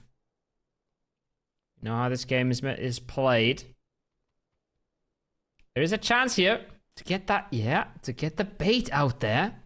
And Shro is making the move now. He sees the far player. He doesn't know about the close player. I think Shro is just walking into the trap here. Oh, this is risky business. I think they've baited him, and I think they've done so successfully. Yeah, they've used the, I peeked out too far. Now they're making the push forward. The Shro show here. Now he hears the footsteps. Not quite sure exactly where they are. Goes back on the inside. He goes down, though. As Without a Dope gets a quick kill confirm on the board. The bait happened, and it was to perfection.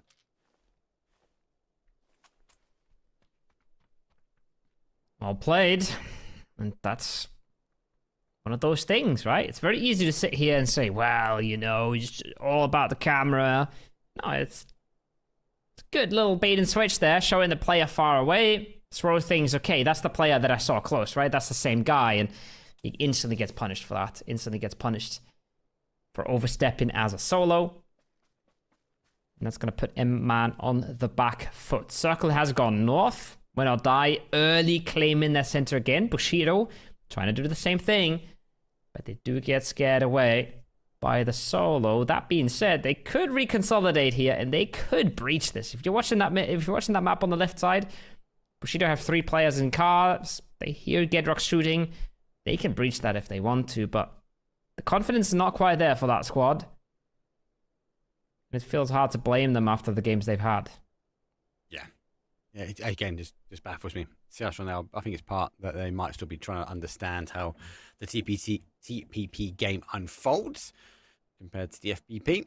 As we are getting an idea of it at the moment. At negative, I don't know how he's got that shield up there. If I was to try that, it just would never go down. Here comes the smoke. Anybody's at least definitely a bit more patient, waiting for that commitment, for that cross, and that's when we might see him take those shots. There's the push into the open. Oh, they are going for the wrap. The wrap's been red, but anybody's... Is just going to let him walk around. Now, try to go for the jump spots, but you might get yourself hurt. I'm a bit surprised he doesn't just keep that position. Oh, but he doesn't want to get seen. Okay, he expects the wrap to be this wide, and rightfully so. So well played by anybody's. Making sure he doesn't get spotted himself. And he still has the knowledge about what's going on, so he should still be the one coming out on top of that. Yeah, that ridge is huge. Great use there. And I think he's done the right thing. He's pushed himself back into a more hidden cover. Just needs to get some information. The R1 has no idea that those jumps haven't given away. He's moving his way back. I expect him to go to this corner building and kind of move his way back in. Those are our players in front. Still phase number one. I think he's going to go back out, and there we go. Anybody's waited his time. And now we go 3 versus 3. EMEA can take as much time as they want, right? They're qualified. They're currently on 68 points. So it doesn't matter if they go out early here. So they've got the time on their side. Without Dope on the other hand, though, Koro, they have to clear the fight. They have to get the points, and they've got to rotate really, really far. And look at the map. We have a third party. The storm is approaching because they've got the taste for victory. Yeah, I mean, you can't tell EMEA to dodge this hot drop, right? Like you said, they are first. They're getting hot drop by the last place team. Yep. They feel like this is our spot. We're not gonna dodge this. Without Dope, they are committed. If they don't win this, they don't get these 3 points. Might as well just scrap the day. And then yeah, someone Crest walking in saying, "Hey, we just need a few points, and we'd love some free ones. We'd love to just shoot you from range while you're fighting enemies in your compound." So they're looking to see what they can get here. They don't have prio to the circle either way, so not losing out on much by delaying. That might work out nicely for someone request, but it's not one of the easiest hot drops to third party, right? It's very complex building situation, lots of cover. You kind of have to walk into third party it, and that's not what they want to do. And it's the penultimate game as well, so I think they're looking for those additional kills. But you're right, you get a knock, getting a flush, you've got to be quick. And you've got to have huge amounts of luck on your side. I'll talk about some luck. It's not in the favour of 100 ADR. Tokyo Flex goes down.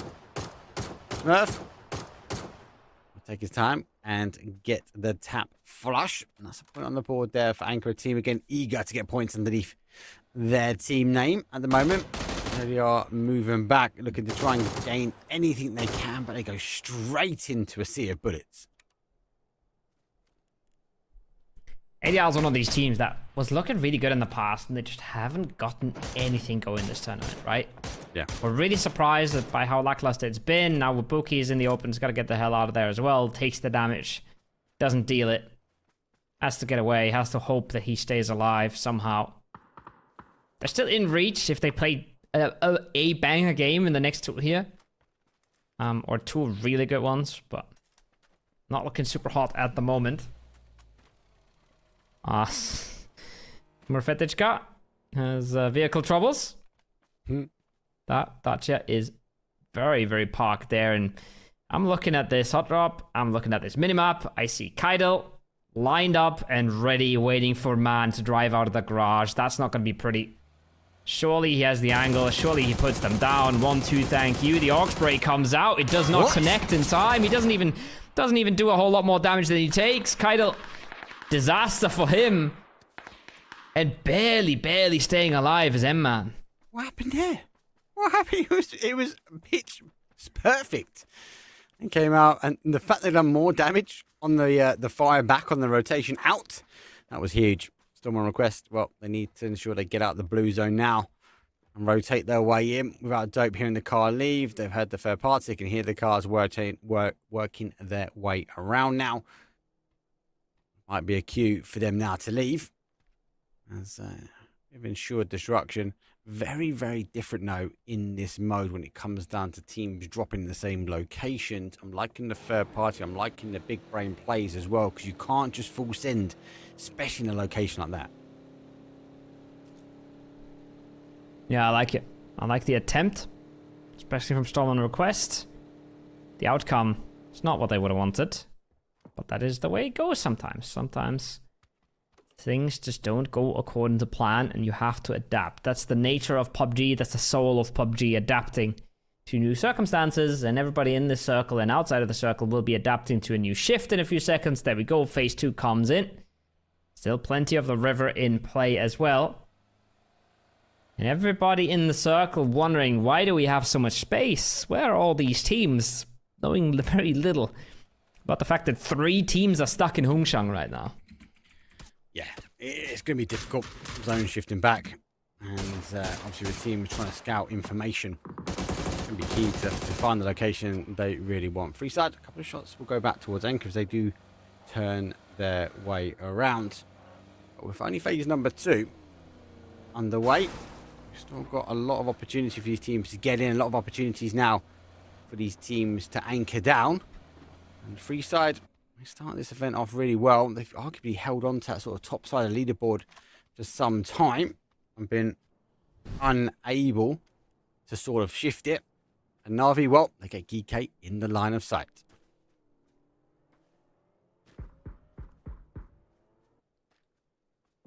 Akatori. Looking. Smelling prey. Man's a menace. Sort of replacing what example used to be on Na'Vi is now Hakatori. Absolute demon. Phase 2 has come on in. We talked about it a little bit. River still in play. EP now coming in for ADR. An awkward EP timing, honestly. Not a big fan of these. You're too late to take prior spots, but you're too early to see phase 3 before you land. So, again, not my favorite kind of EPs. My favorite kind of gameplay, though, is the glider gameplay. Hiruzen, I think the only team that's using a glider right now, which is really rare for Rondo. But Hiruzen, the GK coach, is doing all the scouting for him. He's the UAV. He's up in the sky. That allows them to easily just slot into that circle, no problems at all. He's coaching from the skies, man. That's what he's doing. Right, move here. Take this position. He's just drawing away on his map.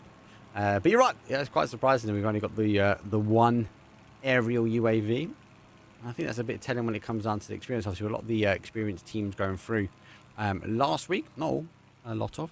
You tend to find these kind of rehearsed plays, these metas being used and maximized, and it's why these teams, especially on this map with the hard spawns, drop in certain locations to capitalize on actually what the glider can give you from an information basis. That's massive. It is one of the biggest things about this map. One of the biggest changes from other maps is the glider. You do have to use it. It's just, I think if you're an edge team, it's absolutely mandatory. It's a game changer entirely. It's a game changer. I'm taking a bit of high ground now. So they do see 100 ADR. I feel for 100 ADR. You're right. Like, they're a team that we'd expect to be higher. They're a team that have done so well in this circuit, have struggled slightly. Just feel like it's that one word we keep saying, momentum. They've just been unable to get the momentum going. They've been stopped every rotation they've done, every way or compound they've tried to breach. They have been caught. Here comes that zone shift now. It shifts back towards that kind of west side, but we do hold on to quite a bit of water here, but it screams for that bamboo finish here, Koho. I suppose he's going to be the best person to break it down as to why. Yeah, so if you're wondering why we know where phase 4 goes a lot of the time, or we can even almost guess it on phase 2 a lot of the time, it's land ratio. What does land ratio mean? It means we are going away from unplayable terrain. Unplayable terrain, it can be water, it can also be big rocks that you can't climb up on. The game will count those as unplayable as well, but here right now, this is just water. And the water in the north means phase 4 will always try and shift it out. It will always go south here, and that's why you want to be on that southeastern side. You want to be as far away from the water as you can. And a lot of teams here are gonna get gifted. And a lot of teams on the north are not looking all too pretty right now. No, that is part and parcel. You'll learn as you develop, but thank you for asking in chat. We'll try and answer your questions. But here there's a crash though coming. This is why we're seeing these teams fighting for these compounds here, fighting for their way to get close away from that water as possible. This is phase number 3, so we might see the water store in play here for the next one. But at the moment, that's one player. They've got one down. He is knocked. Free side, looking to get the free kill. And sorry, I'm crazy. Well, he's going to claim it. 16th place. Our first team to go down now. As the rest of the teams should be able to get the reses back in. Freeside unable to make the push. And GK might not know exactly who's in that compound looking for the crash. Gotta hold their edge here, but Hero already taken out by Millman. Wow. Not a good start. Quizzy as well. A double. For the old guard, Millman. Puts down his old teammate, Quizzy, as well. On that entry. And that is big. And that's going to open a lot of doors. That's just the difference maker. A lot of the time, you're not in a good position, but if you win one team fight, then suddenly you are, and contestants get away with it there beautifully. They gotta worry, because there was more and more teams coming in on that southwestern edge, but they have passed the first test here. As Diffix makes his way away. And EK is in no way safe at this point. They still need every point they can get if they want to qualify to the Super Cup, so all eyes on Diffix there. Yeah, exactly the point I was about to make. So, they are not safe, so losing bodies is not good. If they go down, limited points here in this game, they need to have an explosive final game. Match number 8 will be our final. It is a best of 8, though, for this stage. 100 AR. That's a point under the belt for them, but they are also playing as a free. Or Conquest. They are trying to work their way in from this northeast corner. The 100 ADR are set up. Actually, for Conquest, they seem to have got a knock, though, from the zone. That's not going to help them. Here come the shots from the Mini. That level 3 gear will be helping. It doesn't quite get the knock, though, but they are applying pressure. Applying pressure, but Hickses has to be really careful. Opium Sad Kid getting aggressive himself, looking for one. Doesn't know there's a nade at his feet. Nice play from Mount East, spots him over the top, puts him down, and there's Hickses going down as well. ADR is falling apart again. It's just not their tournament, man. It's not their weekend. Nothing they try and do is working out for them, Mark. Nope. As I said, it doesn't matter where they go, it doesn't matter who they fight. PUBG Zone leaves them, and the teams deny entry every single time. We know these players can fight. We know they're good to put points on the board, but it has not been their week so far. Well, the week, actually, Storm Request are sweeping in. Pretty much as a strong Storm at the moment. They are in that top 8. Have lost one here. They are looking to control the southwest corner. They're applying pressure, though. The teams like Skittles, without Dope, who are looking to find a next home between Phase 4 and Phase 5. Finally back to 4 members. Remember, they were playing as 3 the entire time, right? Not getting a whole lot of success as the smaller team either. Now Hakimari, first one to fall. It's just one of the players falling, but it's a big position that they're losing here. It's a big entry that they're giving up. And they might just crumble at this, because Legit is stuck on that outside wall. So Kurazensen's already flexing out. RSTQ mode knocked, trying to help, trying to make the crossover. Skittles ain't looking good at all. No, this is difficult. This is very difficult. Obviously, you can get your way through bamboo. If you've got a car, those trees will fall. But I really like that win or die position. We see people play really strong from this big rock. Position the cars well. You've got the shield to protect the tyres. You can play out, but they've got to deal with the cars around them. Navi dealing with some of those cars as well. It's not just one, but 2 will fall. And now they get the smell of blood in the water. So Steed will chase him down. He does try to get away back towards that north side, and Navi will defend their patch of terrain very well. Another difference maker. Both teams contesting for the ground. Navi gets the better of them.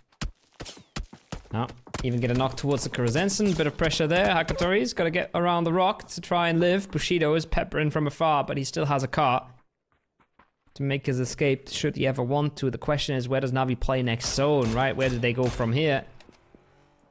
They have a few small rocks in the field in front of them, but They would love to just take out a team, maybe punish a weakened team again.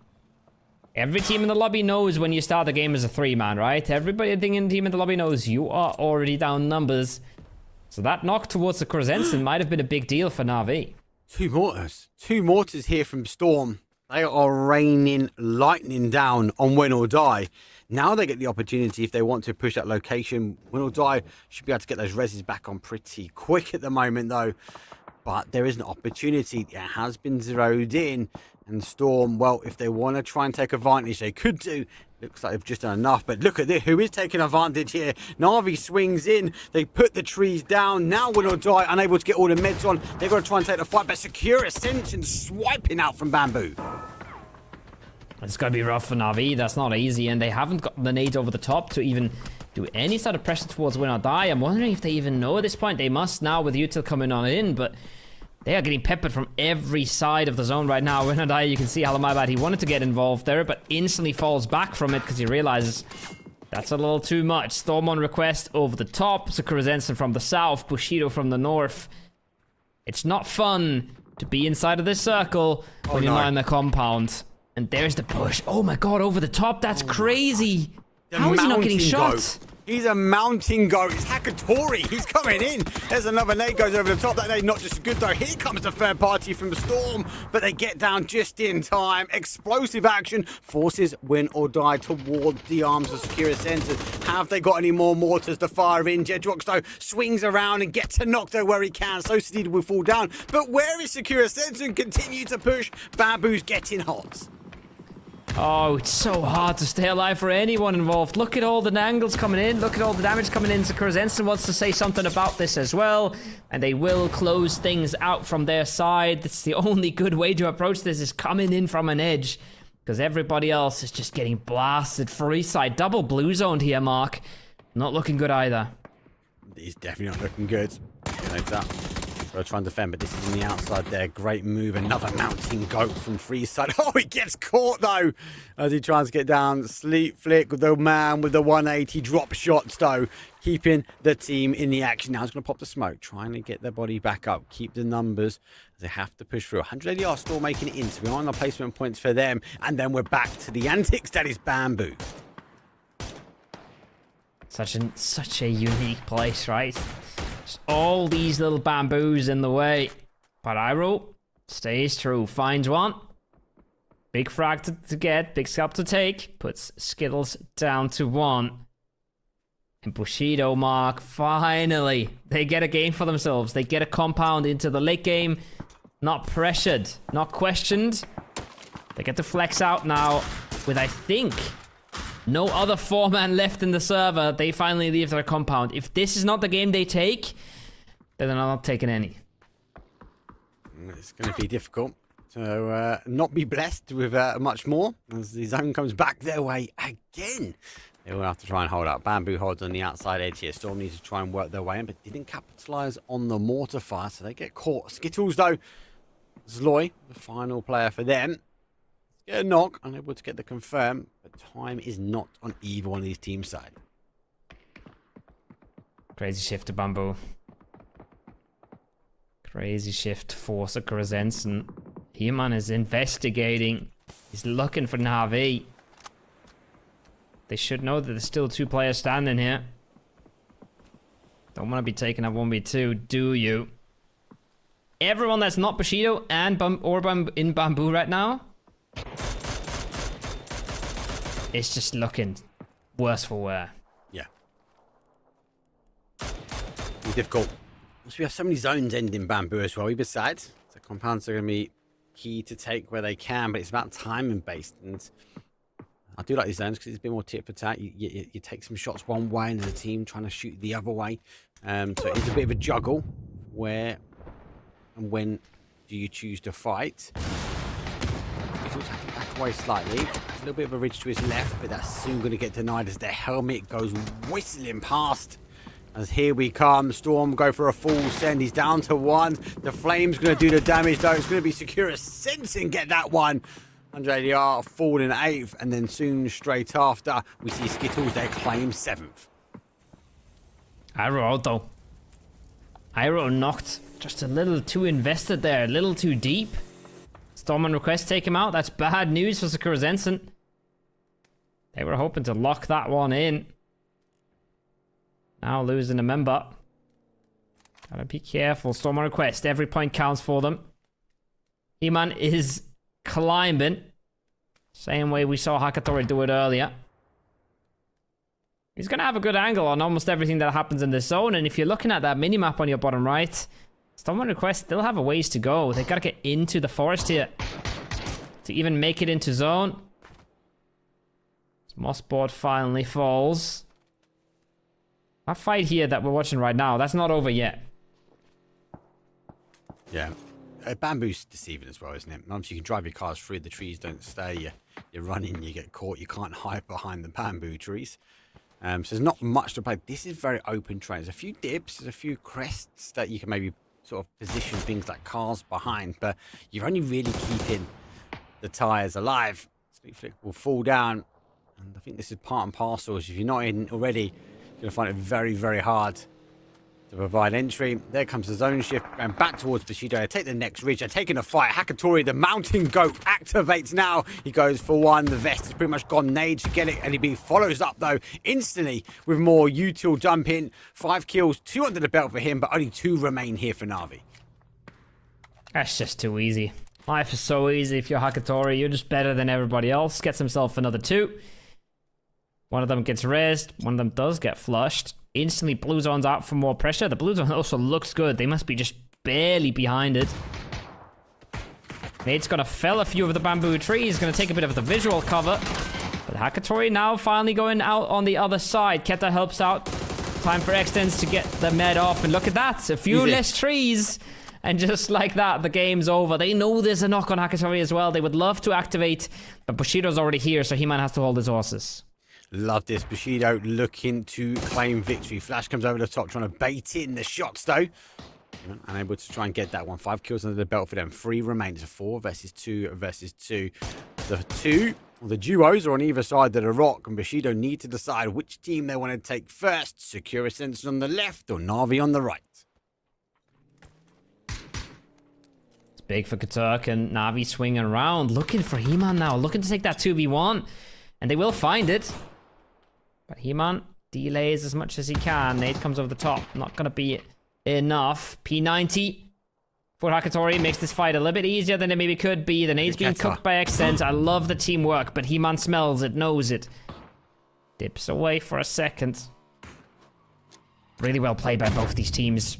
Yeah. I love the moves they're making. I love how they counter each other out. They know exactly what they're doing. Yeah.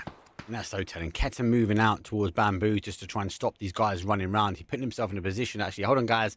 You ain't coming this way. You got to fight Bushido. Bushido understanding the move from Na'Vi. They've also pushed their way in, but they have a little sniff. They have a little look on the left-hand side of this rock as well. But this should be a full Bushido, but we have already seen craziness unfold. Will it happen again? Will a P90 in the hands of Na'Vi help? Especially when you're in the mountain goat of Hakatori as he looks to climb once more. He-Man just setting himself on fire. In the meanwhile, there's the nade now coming up from Crossberg.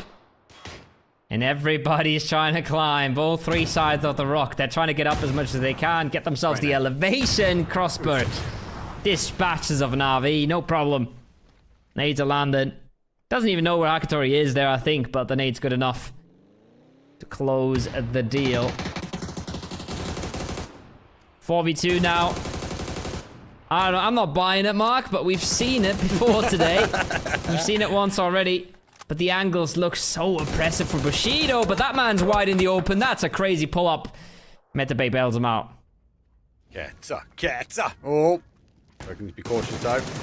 Take a fall. Takes a few shots, though. Flash comes through. He takes a full jump down. He should fall down. He does, but the backup is there. Bushido swiping the heart, though, of Bamboo. They get themselves the victory. 8 kills, 18-point game. A well-deserved victory, and more importantly, a desperately needed victory, though, in our penultimate game, though, which we go into day number 2. Yeah, it's a big step up. Finally, they get it going, right? I mean, this was the game to win. This was, I'm not saying given to them, but their early positioning was fantastic for this one. And the zones helped out a little bit. So they had to close it out, and they did. Convincingly at the end as well, not really dropping any members. Just one knock is all that Keta was able to get. So well done by Bushido. So Krasensen completely locking themselves in, but we already knew they were one of the favorites to qualify. But with that game, they are through. Na'Vi, I think, as well, have locked themselves in. But so many teams that really, really needed the points haven't got them this game. It's really just Storm on Request and Bushido. Yeah. And arguably, they needed the points, right?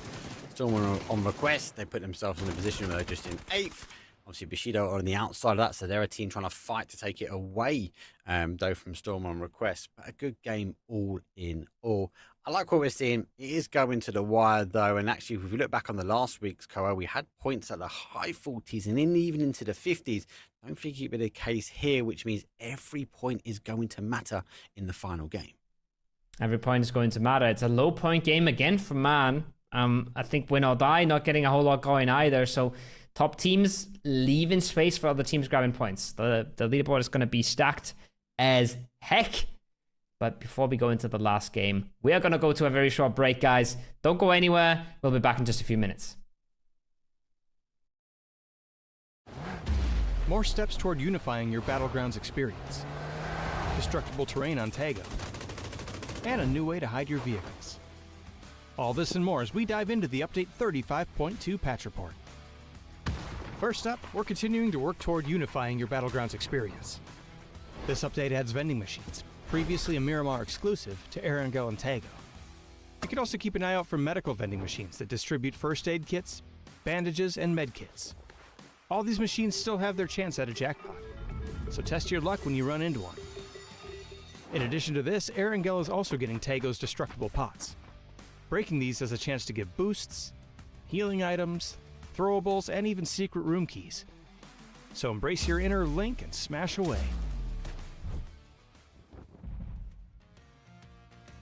And speaking of destroying stuff, destructible terrain and the red zone have made their way to Tago. As before, explosives and the Panzerfaust will alter the terrain they hit, adding a bit more realism to that big, cool explosion. We've also added the pickaxe to the map for those who'd rather dig their trench a little more discreetly. For now, destruction on Tago will only affect terrain, so don't worry about the building you're in caving down on top of it. And on the topic of discreetness, you can now find vehicle camo netting on Erangel. 2,000 years long, we will never settle. Hard days, no way with a heavy metal. Real life mainstays, tear it up, rebels. Like a torch to a flame when it burns hot.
Well, you don't need to see our ugly faces because it's time to go. It's match number 8. It's the final game here. We can't even keep our cameras on. We can't even update the top left. The players want to throw it down, though. The only opportunity now left for them to get points on the board, Koa. We're coming in from the southwest up towards the northeast. Reasonable playing. Nobody's going to complain all too much about that one. There's the leaderboard on your screens as well. And look at that. 43 on Storm on Request. 43 on Conquest. 42 on See You Later. 39, 37. That's everyone we're looking at. GK, probably the last team on the scoreboard that could easily make it in. And then everybody below, I think Contesters and Alleyway, they need a win, right? If they get a win, it becomes a possibility. But if they don't win, it's going to be rough. Bushido, GK, See Ya Later, Conquest, Storm Request, That's the pack that's super hot, super close, super stacked. That's what we're looking at. This is mental. This is mental. Again, contestants, first game, that would have been a completely different coming into today. Potentially, it's not the case. But you know what? Skittles going to be running around. This road show is no more today. But they've done enough. There's some points, though, for Skittles. Have a few. See you later. But you're right. Bushido, is it too little? Is it too late? Geekay have dropped to the outside as well. So again, contestants, Geekay, Bushido, they're the ones to watch to try and get themselves in. Obviously, see you later, Conquest, Storm on Request, all potentials that they could fall out. I think pretty much Win or Die is good to go. But for now, there's a lot of teams fighting out for little points like this and maybe an early run over because the Shro is so strong, he bounces the cars away.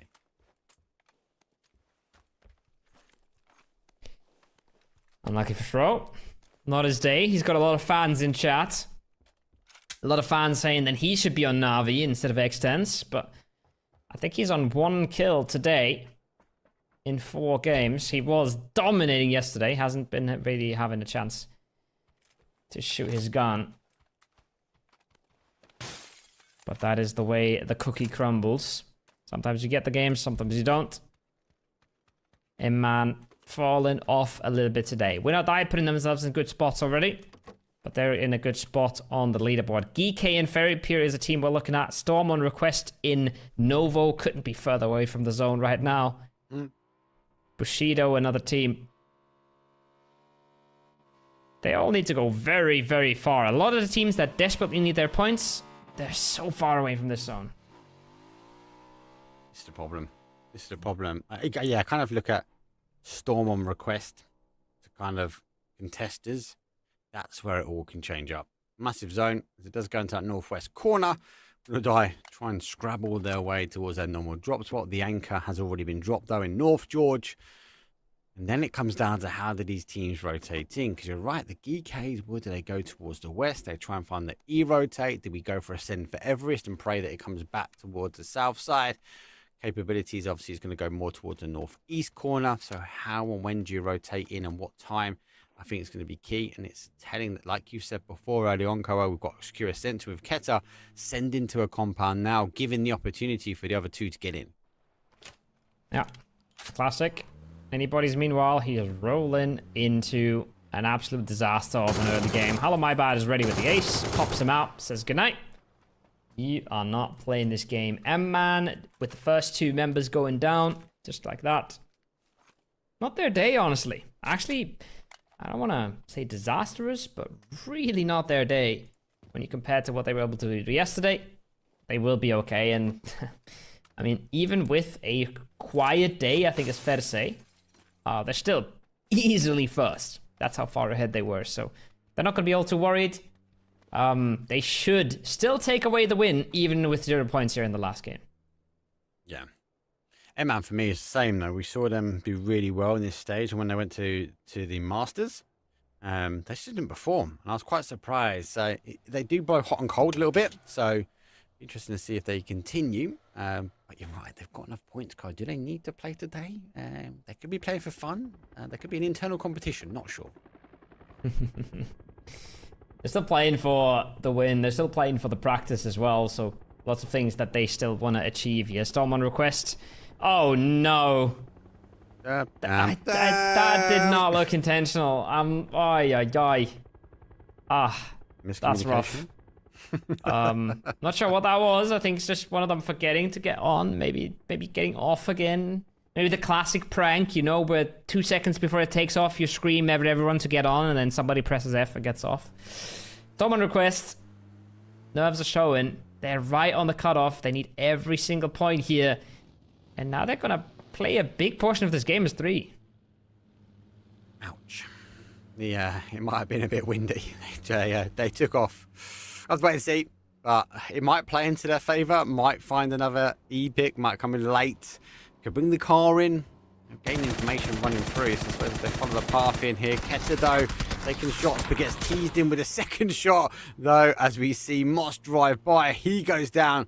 again, these are all teams at the top which are fighting out, getting points, and arguably they're not even close enough to the teams we're really looking at. So points getting denied means it's going to get closer and closer and closer. And again, it comes down to every point you can gain, the better, but it's not the teams we're watching at the moment. No, it's more teams towards the east. Looking at a Bushido here that actually does need every point they can get right now. They're under fire, but what you're looking at is a lot of teams posturing up, Mark, right? And they're posturing up for either the north circle or the south circle. But how do they know? Well, the circle has to go away from water come phase 4. So all of this water in here, it's going to get shifted out at some point. And that means it's very unlikely that we end anywhere close to it because phase 4 will shift away from it. So you either put yourself to the north, you put yourself to the south, or you put yourself in a position where you can try and do both. Like, for example, a Win or Die is doing, like a Navi is doing with a lot of information. Like some of the teams that hold bridge crosses are doing. But a lot of these teams, with good chances of it going north, they're already committing to the north. And they don't have to commit close to the center, because they know if it goes to the center, then there will be a few shifts that go north. And that will bring circle back to us. That's it. I do like the 2-2 splits. I like the opportunity that you can cross over. And this is the first, gets the second, goes back on the inside, remembers that head of my bad. I threw a molly there a second ago. Nope, let's just sort of go straight through. Tippy toes of glory. Let's see if he can get to safety. He's going to go down in his own molly. I do love it, but the reinforcements have arrived as Levante arrives through to the car on the other side, and Leosto will claim the kill.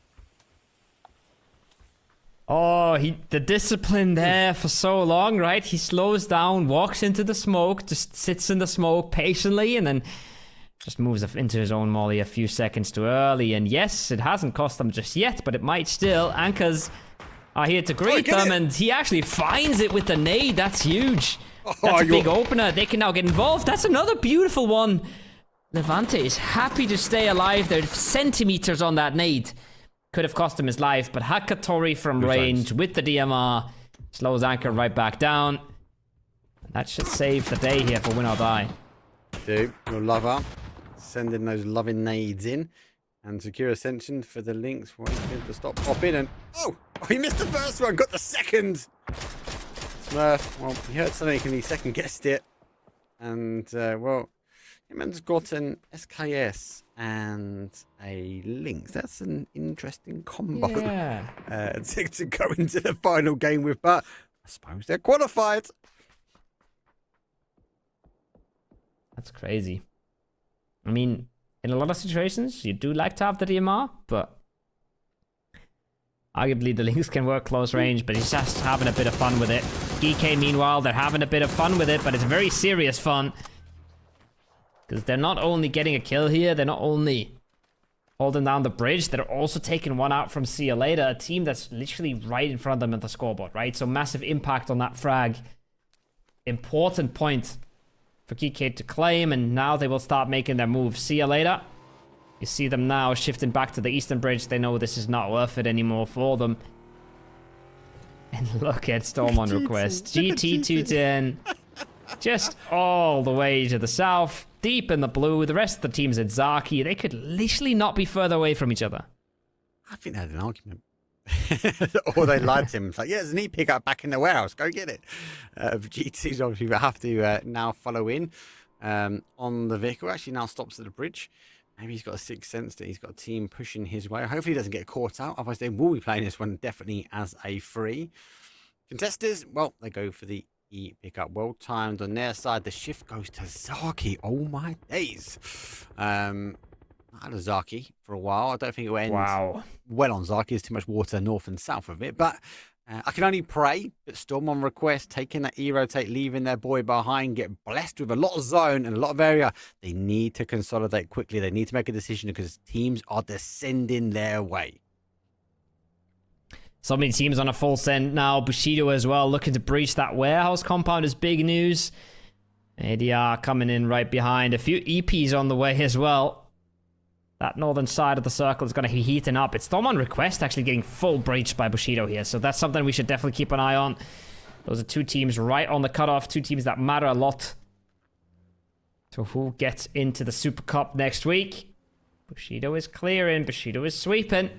And Kaidal is trying to be sneaky about this. Yep, GT is still in the middle of nowhere. He's an absolute Narnia. And that could literally cost them the game here. That could literally cost them the tournament. Yeah, they've heard the casting request going away. Launch away. That is a hope and a prayer, Rapanza. Doesn't quite get the connection. Would be some big plays. And they are scrambling like ants as they go every way they can out of this compound. They get out clean. They need to tighten back up. They need to find a new home and a position they want to fight out this final game from. Cadle gets knocked. Cadle does actually get knocked down the field. That's big. That's bad news for Storm on request. Contestants on the other side. Big fight versus ADR. And we have Anchors, or what's left of the Anchors. Trying to hold out without dope. Not that tournament here without dope. We've seen them do good things in the past. We've seen them qualify to events. Not in this one. It looks pretty okay. Into the kitchen. Does a bit of damage. But they are down to 2 in their last game. They haven't done enough to put themselves in a position to actually be a deciding factor here. And even if they do find the knocks, even if they do win out on this one, I think it's too little too late. Yeah, no placement points for them. They've only picked up kills, so they've struggled to get into the top 8 position in. And part and parcel of the game, it's 50% of the points you're going to really be looking to get. Unless you get huge kills, got to find that balance, and they haven't had the balance. So they can do though as a duo. They're not in a bad spot, but will they qualify? Well, on 8 points at the moment, go. They would need to clear everybody in the lobby and get a win to stand in a chance, and that's not going to happen, unfortunately for them. Anchor, on the other hand, too far, not too dissimilar. They are just trying to fight out for this kind of 15th and 16th spot in the event. I mean, there is 44 opponents alive. If they kill all the 44 of them, then sure. That's all they need to do, right? That should be enough. 44 plus 8 plus a win. Sure, do it. Win. No problem. M-Man, meanwhile, they find the last of ADR. Another team who hasn't had a pretty weekend. They'll come back stronger, I'm sure. We've seen them be really consistent. We've seen them be aggressive. We've seen them pop off in kills. Just not this time around. Consistency is a hard feat. GK, we said they need every single point they can get. They're cruising into the middle here. They're a little early. If only they knew this circle was going to shift northwest. If only they were 10 seconds later, then they could have found themselves in a more centralized or less contested position. But so far, the contest is working out okay. Hero has the smoke launcher. Keeps Quizzy safe for now, and they've picked up a second kill. That's not enough though, Mark. They need a lot more than just 2 points. They do. Interesting to see if Bushido pushed out on that one. Skittles though. So free sides. The bike is slowly coming to a stop. Sion Crazy does a 180 and goes back the other way. Just the team move their way down back towards the south. It's either that or they've got a car stuck and they need a little bit of a pickup. So they do work their way back towards kind of a plain area. Skittles 2 kills as well. A lot of teams need to work in from the east here. I'm quite surprised again, Bushido after that knock, not pushing in, not applying pressure. I suppose they don't want to throw the game too early. Not coming from the early game to mid game now. Maybe where they start to change their stance, because Bushido need points. They need a victory to ensure they go through. Good phase 2 rotation though. Puts them in the position to get it. It's phase 3 slowly shifting on in. Once again, got a bit of water on the south, so we'll again see a water shift that goes slightly more north than usual, but it doesn't have to go all the way north. Can easily just centralize or go west or east. It just won't shift onto the water. GK, meanwhile, trying to hold this out for max points here. They're trying to hold their edge. And if they can take this fight and win it, if they can maybe find more spot on the way, it ain't looking all too bad for them. Shots coming out from Diffix. He's the fragger of the squad. He's finally back united with the squad. Hoping to pop off here, but I'm a little worried about Mossboard because I don't think they have any idea that he's there, Mark. Yeah, and it's all down to timing. If Moss activates at the right time and they're turning, heading towards zone and knocking a flush where it changes the stance of maybe GK's game. The crash and we'll jump shot and get a confirmed, done and dusted. Free side. Oh, they've fought hard. They haven't got a free pass. They will be a team that are going through. They're definitely out of my vision of watch, so to say. Even a 0-point game here, above the 50-point mark, you'd expect it to go through on a good week anyway. Navi also doing well. They are sitting very strong. Have been very consistent. I think they've just been shy of a few chicken dinners, a few victories, as they have this great mid-game, great early rotations, just unable to convert all the victories, should we say. Oh, wow. What a place to put up. Oh, this is looking good. This is looking good. If this was a tournament with Twilight Fantasy, I'd be cheering right now for my man Hakator. He finds one, the nade does the damage. He's staying alive with it, does a little bit more, but still needs a bit of help now. Now the help does come in. Second knock confirmed for Na'Vi. Pressure is a little off, but layers from the other side. It's another third party. It's not as clean as Na'Vi would have liked. Even though just one of Skittles is up. Lost Hakatori, they've lost the big fragger. They have. First. Don't know who the player is. Takes a couple of shots though. Oh, it's nade comes through and actually gets the headshot with the AUG. Down to 1. Again, a team qualified. Taking points away from teams that need them. I think it's actually taking effect as well. Imam gets Bushido down. Not flushed though. That is at distance, so have to wait and see. A couple of solos still remain as well, as they are making their way now towards zone. On the other side of things, see you later. No points at the moment. So now they have to leave North George. Gotta be an awkward battle. Trying to sniff each other out. Sorry, I'm crazy on a third party when he gets a chance, when he gets the timing as well. Storm on request, trying to hold on to their spots. Sakura Zenson just flying on in. Can't hit the smoke in time. Can't hit the prone. Oh, it's an awkward walk around the smokes right now. The visibility not quite there. Iroh taken out in the end. Contesters clutched that one up, but just 2 members standing. Storm on request, breathing down their neck. They need a miracle. They do. GT has arrived. I have lost one Storm on request. He's there. Moss is about to work his way in as well. Doritos before that car will explode, cause some damage to the others, but it will flip over and provide more hard cover for them. Good position. We know a position that teams like to take quite early, especially with these zones. We see it a lot. Be interested to see if anyone's got any mortars packed in the trunk of their car. Maybe dialed into that location. So they just need to be cautious. Maybe keep their eyes to the sky. Then reactive. He's being reactive to the zone. He's just going to have a little look now towards the north. Make sure no teams sort of sneaking their way in. Lots of space for them, lots of information. Really, really hurts that they lost Cadel early on. But at least they're in a good spot now. Conquest team right next to them, a team that they now see in the kill feed as well. Is another one of those squads on 43 points. Another one of their squads that every single point could mean qualification. And Kramzy. That was the nade for the flush. That was the nade for the point. They'll get it regardless, but getting knocked in the process now. Oh boy, I hope that doesn't cost them, because that would be a bitter way to go out. Yeah, overextension for that flush, wasn't it? Too early on. I need to be cautious. Now they've got to also weigh up the time to go try and get that res and not risk anyone else going down here. Conquest losing the zone again without dope, just sitting on the inside. Moss still on the outside. You can see him now working his way in. And the anchor, well, they're not going to move from their position. They firmly drop their anchors. They're going to try and take any teams that remain coming out from North George. It's a good circle. And Will Dive positioned in the heart and soul of the center. That is a huge knock from Geeke. It's a big knock, and it's almost a flush as well. I was watching the map there, and he put a lot of bullets into Celtic. Even after the knock. That could be the breach for Geeke. Could be the game-winning or game-losing play, but I think they're too late now. Maybe if they would have gotten the flush, maybe if they would have gotten a second knock, they would have gone in on it. Now they have to figure out what they want to do with this zone. Same thing is true for See You Later.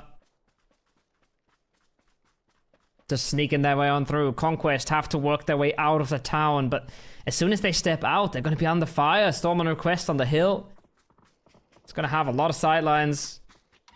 This is so hard. I have the map stream. I know where everybody is, and I still don't have any amazing ideas for this team. It's just going to be so hard. It's only in this dip here, right? We're going to have to try and sit in the dip here, blocks our anchor, but it's only one more zone, one more opportunity. Yeah, and look at this angle. Look at that. Look at the hill just blasting you.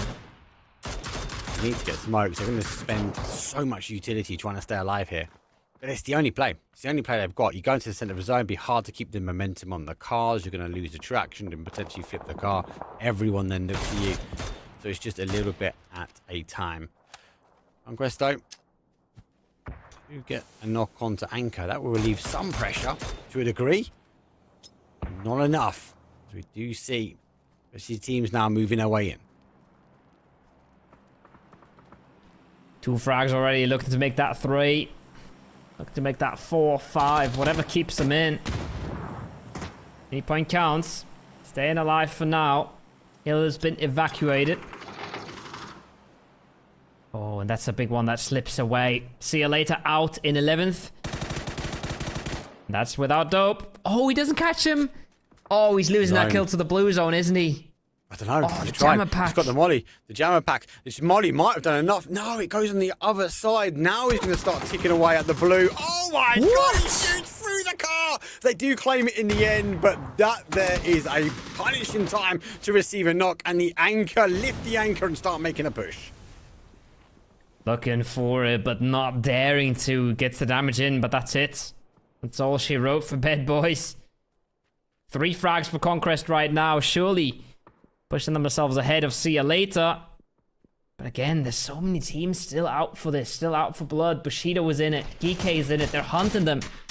Storm on request as well. Everybody's still in, it's just See Ya Later that's out. And oh boy, Storm on request, this is looking mighty open right now. Angle's awkward for Bushido. Angle's awkward for Crossberg, but not for long here. Quizzy, you're out in the open. Careful, brother. Oh, look at the map. Well. Where's Geek going here, Mark? But they didn't make the crash in on Bushido. Bushido have to leave. Who goes first might be the first to die. And then you've also got the problem that Storm on request has also put themselves in a position. If it sends the car over to try and get the damage, it explodes for 1. There's a quick kill confirmed. Stolen away from Bushido, though. That point goes in the other way. Now comes the smoke wars. Our GK team looking to go for a full send over. Bushido need to also go, but Meta Bay has a height advantage. But can he take advantage, or would he be damaged by the blue? He's playing that roof for as long as he can, and look at the damage he's able to farm. Look at the info he's able to get. 2 knocks instantly, immediately. Geek looking worse for wear. He knows exactly where they are. He's even shooting people further afield. Gonna realize, wait, that's a different team I'm shooting at right now, but he does not care. Farms the damage regardless. Is the rest of Bushido able to close out the knocks, though? Is the util coming in? Yes, it is. The cars are blowing up. Quizzy's got nowhere to hide. Huge. And just like that, Geek down to Haruz, and he's the last man. What can he do with it? That is unfortunate for them, but that all came from Meta Bay on the high ground. He had the elevation, not just the information. He could provide so much fire down onto Geek. And then you've got a question, should they have made the push? I don't think they were ready when they had the knock on Bushido. But now, down to the coach, Haruzen has to dig deep. We're in a top position. We are 7 teams remaining. He has to take this fight head on, and he can't. It's actually Storm a request, and that might be the denial. Geek will be looking at the leaderboard very closely at the end. They're out. There's no chance. There's no way they're in. Conquest, meanwhile, 4 frags. Looking to hold on 1 more. Levante, though, takes the first, makes the approach. Very difficult. Win or Die are holding off a lot right now. Storm and request coming in from the north. Leosh finds 1 there, finds 2. Levante 1 on the south. They're handling everything at the moment. Easy. Look at that kill feed. It's all win or die. Contesters coming on in on the west. They're trying to make things work, but Levante is still there, still ready. Win or Die are fighting off everything at the same time. Just the U2 alone from Win or Die today has been insane. They have been hitting everything.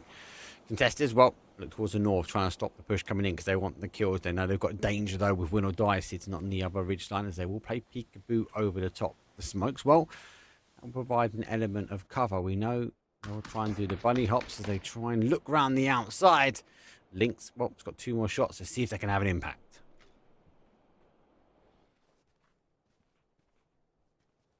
Man again, sneaking their way into a late game. They've been blue tanking all day. They've been hiding all day, ratting all day. Haven't really been able to take control of games like they did yesterday. Now Mossboard sneaking his way on in. Still alive. Still alive. Top 4 for him right now, and nobody's looking for him. Nobody in the wild, wild west at Arthasaki Field is looking for him at all. Bushido find the entry though. They take one out from win or die, and so they now have a massive amount of space. And if Mossboard doesn't step up from behind, doesn't shoot them in the back, and maybe get even 2 knocks, then Bushido should be locking this one down as well. You remember the Bushido and Conquest, they're going to be the ones that are contestants are going to be looking to try and get the win, right? They need the points. They don't want to rely on just enough. It's come down to the final game. And man, Moss going to be a massive pain for them, and arguably also win or die, even as a solo, are going to cause issues. Not going to give them the freedom of movement that you might want around this train, but this train is going to be so impactful on a TPP, as we can see him trying to breach over the top, trying to gain as much information as they can, but they could be lurking anywhere. Could be. The more players go out, the more teams go out, the more they'll figure out the numbers as well. When Bushido takes out win, I might still think that Contestants is a 3-man, but surely they're starting to understand now that there's not all that much pressure, not all that much presence even coming from anyone that they know about. So they might start getting suspicious, but there is a long, long time until they will. There's a really solid chance Mossboard just gets a second place here. I'm surprised he didn't move in. He went for the double meds, and that was his last 2. I suppose he wasn't sure if Bushido might have been looking his way. Now swept through here. They've been here for some time. Just on the outside edge of zone, and you're right, he might be getting a second. Bushido looking to sweep the Wild West. Then, man, just get left alone on the east, left in the fields with belly down. He's not exposing any information to the rest of these teams. Levante is the one that has to move first. Almost same time for Contestants, but they still have a few dips. They still have a little bit of playability ahead of them. Same goes for Levante, I guess, but he's going to try and bide his time. His character's been prone for a while. You can see him scratching his legs. Been prone in the grass for a little bit. He's going to crawl his way on in. He's already dropped every piece of clothing he had on him. Trying to hide on out in the shadows as much as he can. He should be outliving the Contestants here. He's just a bit less of a known quantity. 860 damage, by the way. 6 frags for Levante. 14 for win or die mark. This is a massive game for them regardless. Just so many points taken away from the teams on the cutoff, right? Or teams just above and below. Contestants, well, they're going to try and take the fight into their own hands. They now go for a full run over the top now. And they're getting seeing the information is getting heard from Bushido. And Bushido committing bodies forward. Allows M-Man forward. Now Contestants get the extra point. Levante goes down. So that's an extra point, not just from the kill, but also the placement points are double up for them. Still a 4 versus 2 versus 1. And if M-Man activate at the right time, it could be huge for the contestants. But they really need him to start contesting. That's the problem. They need him to pop off now, and he needs them to pop off, right? He wants them to get a knock first, and if they get a knock, then Bushido suddenly becomes vulnerable, and that was looking like a bit of an opening. That was looking like a bit of a chance. Now the usual barrage is out. The sweep is fast, though, for Contestants. They're repositioning swiftly to the left-hand side. That being said, so much utils in the hands of Bushido. Nade's coming over, cooked. A bit over the shoulder. SnapX, does he make it back in time? I don't think so. He's caught. And that makes things even harder for M-Man now. It makes things harder for Contestants. Vanos sweeping around the right. Repositioning 3 gear for him now in a ghillie. There's a world where he even starts seeing M-Man now. I don't think he does, but he's looking. He's aware that there could be snakes in the grass because he realizes there's a player missing. He has the kill feed information mark. He knows there's 5 enemies. Where's the 5th? Yeah, because Bushido caught up with Geekay. Have they lost track? They are fully committing to this side. They're not even looking back this is where you're screaming, M-Man, activate at some point. You've got the blue zone right behind you. He's going to get the commitment now. Bushido has to come back his way. Goes behind the drop. Needs to try and get a few more bits and bobs, though, as Moss has the blue now on his toes. He has to go forward. He gets caught. Unfortunately, he doesn't activate in time. Now they know. Here comes the spray. The Orc 4 times gets one, and they look to try and close out. 3 versus 1, Kobo. He's got zone. He's put in the damage. Does he have a first aid to get things off? Yes, but no time to heal. He's got to come off the rock before the first aid's through. And just like that, they're going to close him out. Run! I say it early. He dies to the play zone. Nice try, but not enough. Winner Die gets 14 kills, but Bushido give themselves the back-to-back mark. And just as we were wondering, why are they so low on the scoreboard? They come back with a back-to-back, and they just lock it in. Swiping like samurai. They come out really strong. I like it. I do like it. I don't like they leave it to the very, very end because they're a team which you do expect to be on the higher side of the leaderboard. But with a back-to-back, those additional 20 points kind of might be locking in their place. But I was hoping, praying for M-Man to activate and cause chaos at the end there, because it could have gone to the contestants. They've gone 2 second places.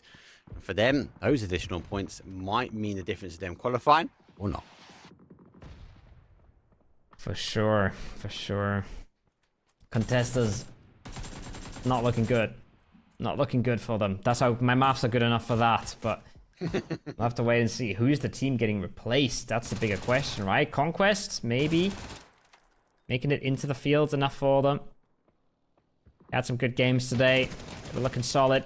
A few nice bits and bobs they were able to pick up. See you later with that one. Sleep flick, massive clutch for the team, but I don't think it was enough. They just get caught on melee base in the blue in the last game, right? It's just so rough. You get camped, you don't know where to go, you come in late, and they just couldn't come back from it. Couldn't make it work. And this is the one that's gonna bite contestants, yeah. I mean, you've said it before. This is the game they needed to win, and they didn't. Yeah. And they had the numbers, right? I think he was right. I think the side of the zone was on win or die, so they had to push in. But everything up until that point was huge for them. They took the zone, they took the area, they defended that north corner. Then when we saw the fight happening in Monty, they played up towards the line. They set their stall up, but unfortunately they're unable to convert. Has been an interesting 2 days for me when it comes down to zone endings. We've had a lot of chaos though. It's not been as clean as you'd expect some of the PUBG action, but it has shown some real talent in these rosters though. Individual plays have been huge, that have made huge amounts of differences, but also some great team plays, Koa. Oh, for sure. Especially some of the teams that have found themselves at the top of the leaderboard now. That win or die roster is looking solid. I think M-Man have impressed. Yes, quiet day today, but massive day yesterday. Navi looking okay. Honestly, for a tournament that they have just now playing with their new roster, or who knows if it's the new roster, but it is a new roster that we haven't seen them in. So for a first time, not shabby. Very consistent. No, not flashy, but very consistent. Yeah. And then a few teams that we haven't really seen before. Conquest, excuse me. I'm mixing these up every single time. Storm on Request. A lot of good games from both of these two that we haven't seen them pop off. We've seen them here before, but we haven't seen them pop off like this. Yeah, Storm on Request have really impressed me, especially today. Doing well, digging deep. I know there's a bit of a mistake when it came down to that E-rotate, that E-pick on game number 4, but again, digging deep. Keeping alive and putting points on when it matters. Conquest have been those underdogs. I mentioned it before. They've been the ones that kind of under the radar seem to always get there. Great amount of kills from them. They're able to put in a couple more placement points on the board. And contestants, obviously, I've seen a few times, but unfortunately for them, they've just not been able to convert. And I think when it comes down to it, don't hamper on the same point. Those wins, they will be the difference. That's where they need to go away and tighten up and go, do you know what? How do we convert these in the future? What do we need to do differently, if anything? Yeah. Or was it just unfortunate luck for us? Oh, for sure. I mean, similar things for the teams who barely got through, right? Like, yeah, even if we're talking about Storm on Request, but yeah, mishap, maybe not punished. I don't think it is. I think it should be good enough for them to get the 8th place and qualify to the Super Cup. But what if you get 9th? And what if you get 9th because one of you missed the EP, right? And you ended up playing this game as a 3-man. That's those are the kind of things that can't happen, and those are the things that you have to make sure you lock them in next time. Figure out a good way to fix them as well. Don't just say, oh, we can't do that again. We have to fix it. Figure out an effective way, some sort of habit, some sort of way of communicating where that doesn't happen again. So we can make sure you can improve your game, because that's what it is for a lot of these teams. They're showing up week after week after week, and if you're not improving, other teams will. And other teams will run away with it, and they will walk away from you and leave you in the dirt. So, gotta figure out how to take most of what you can, most of the learnings out of these games. And you have to add a level of complexity, though, when they come back, though, for those that have qualified. But there we go. Ka-ching! Oh, they do make it. So they have made it 8th place for them. That does mean see you later have dropped out. That's unfortunate. Can't see their logo.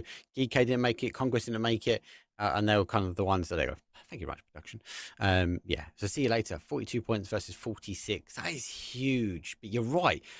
You get that EP could have been very different for Storm and Request. And you come back next week, mate. You've got the additional teams. You can't make those little mistakes there. It's going to be more to play for, not just from a prize pool, but also when you've got to get your play right, you can't be dropping the ball.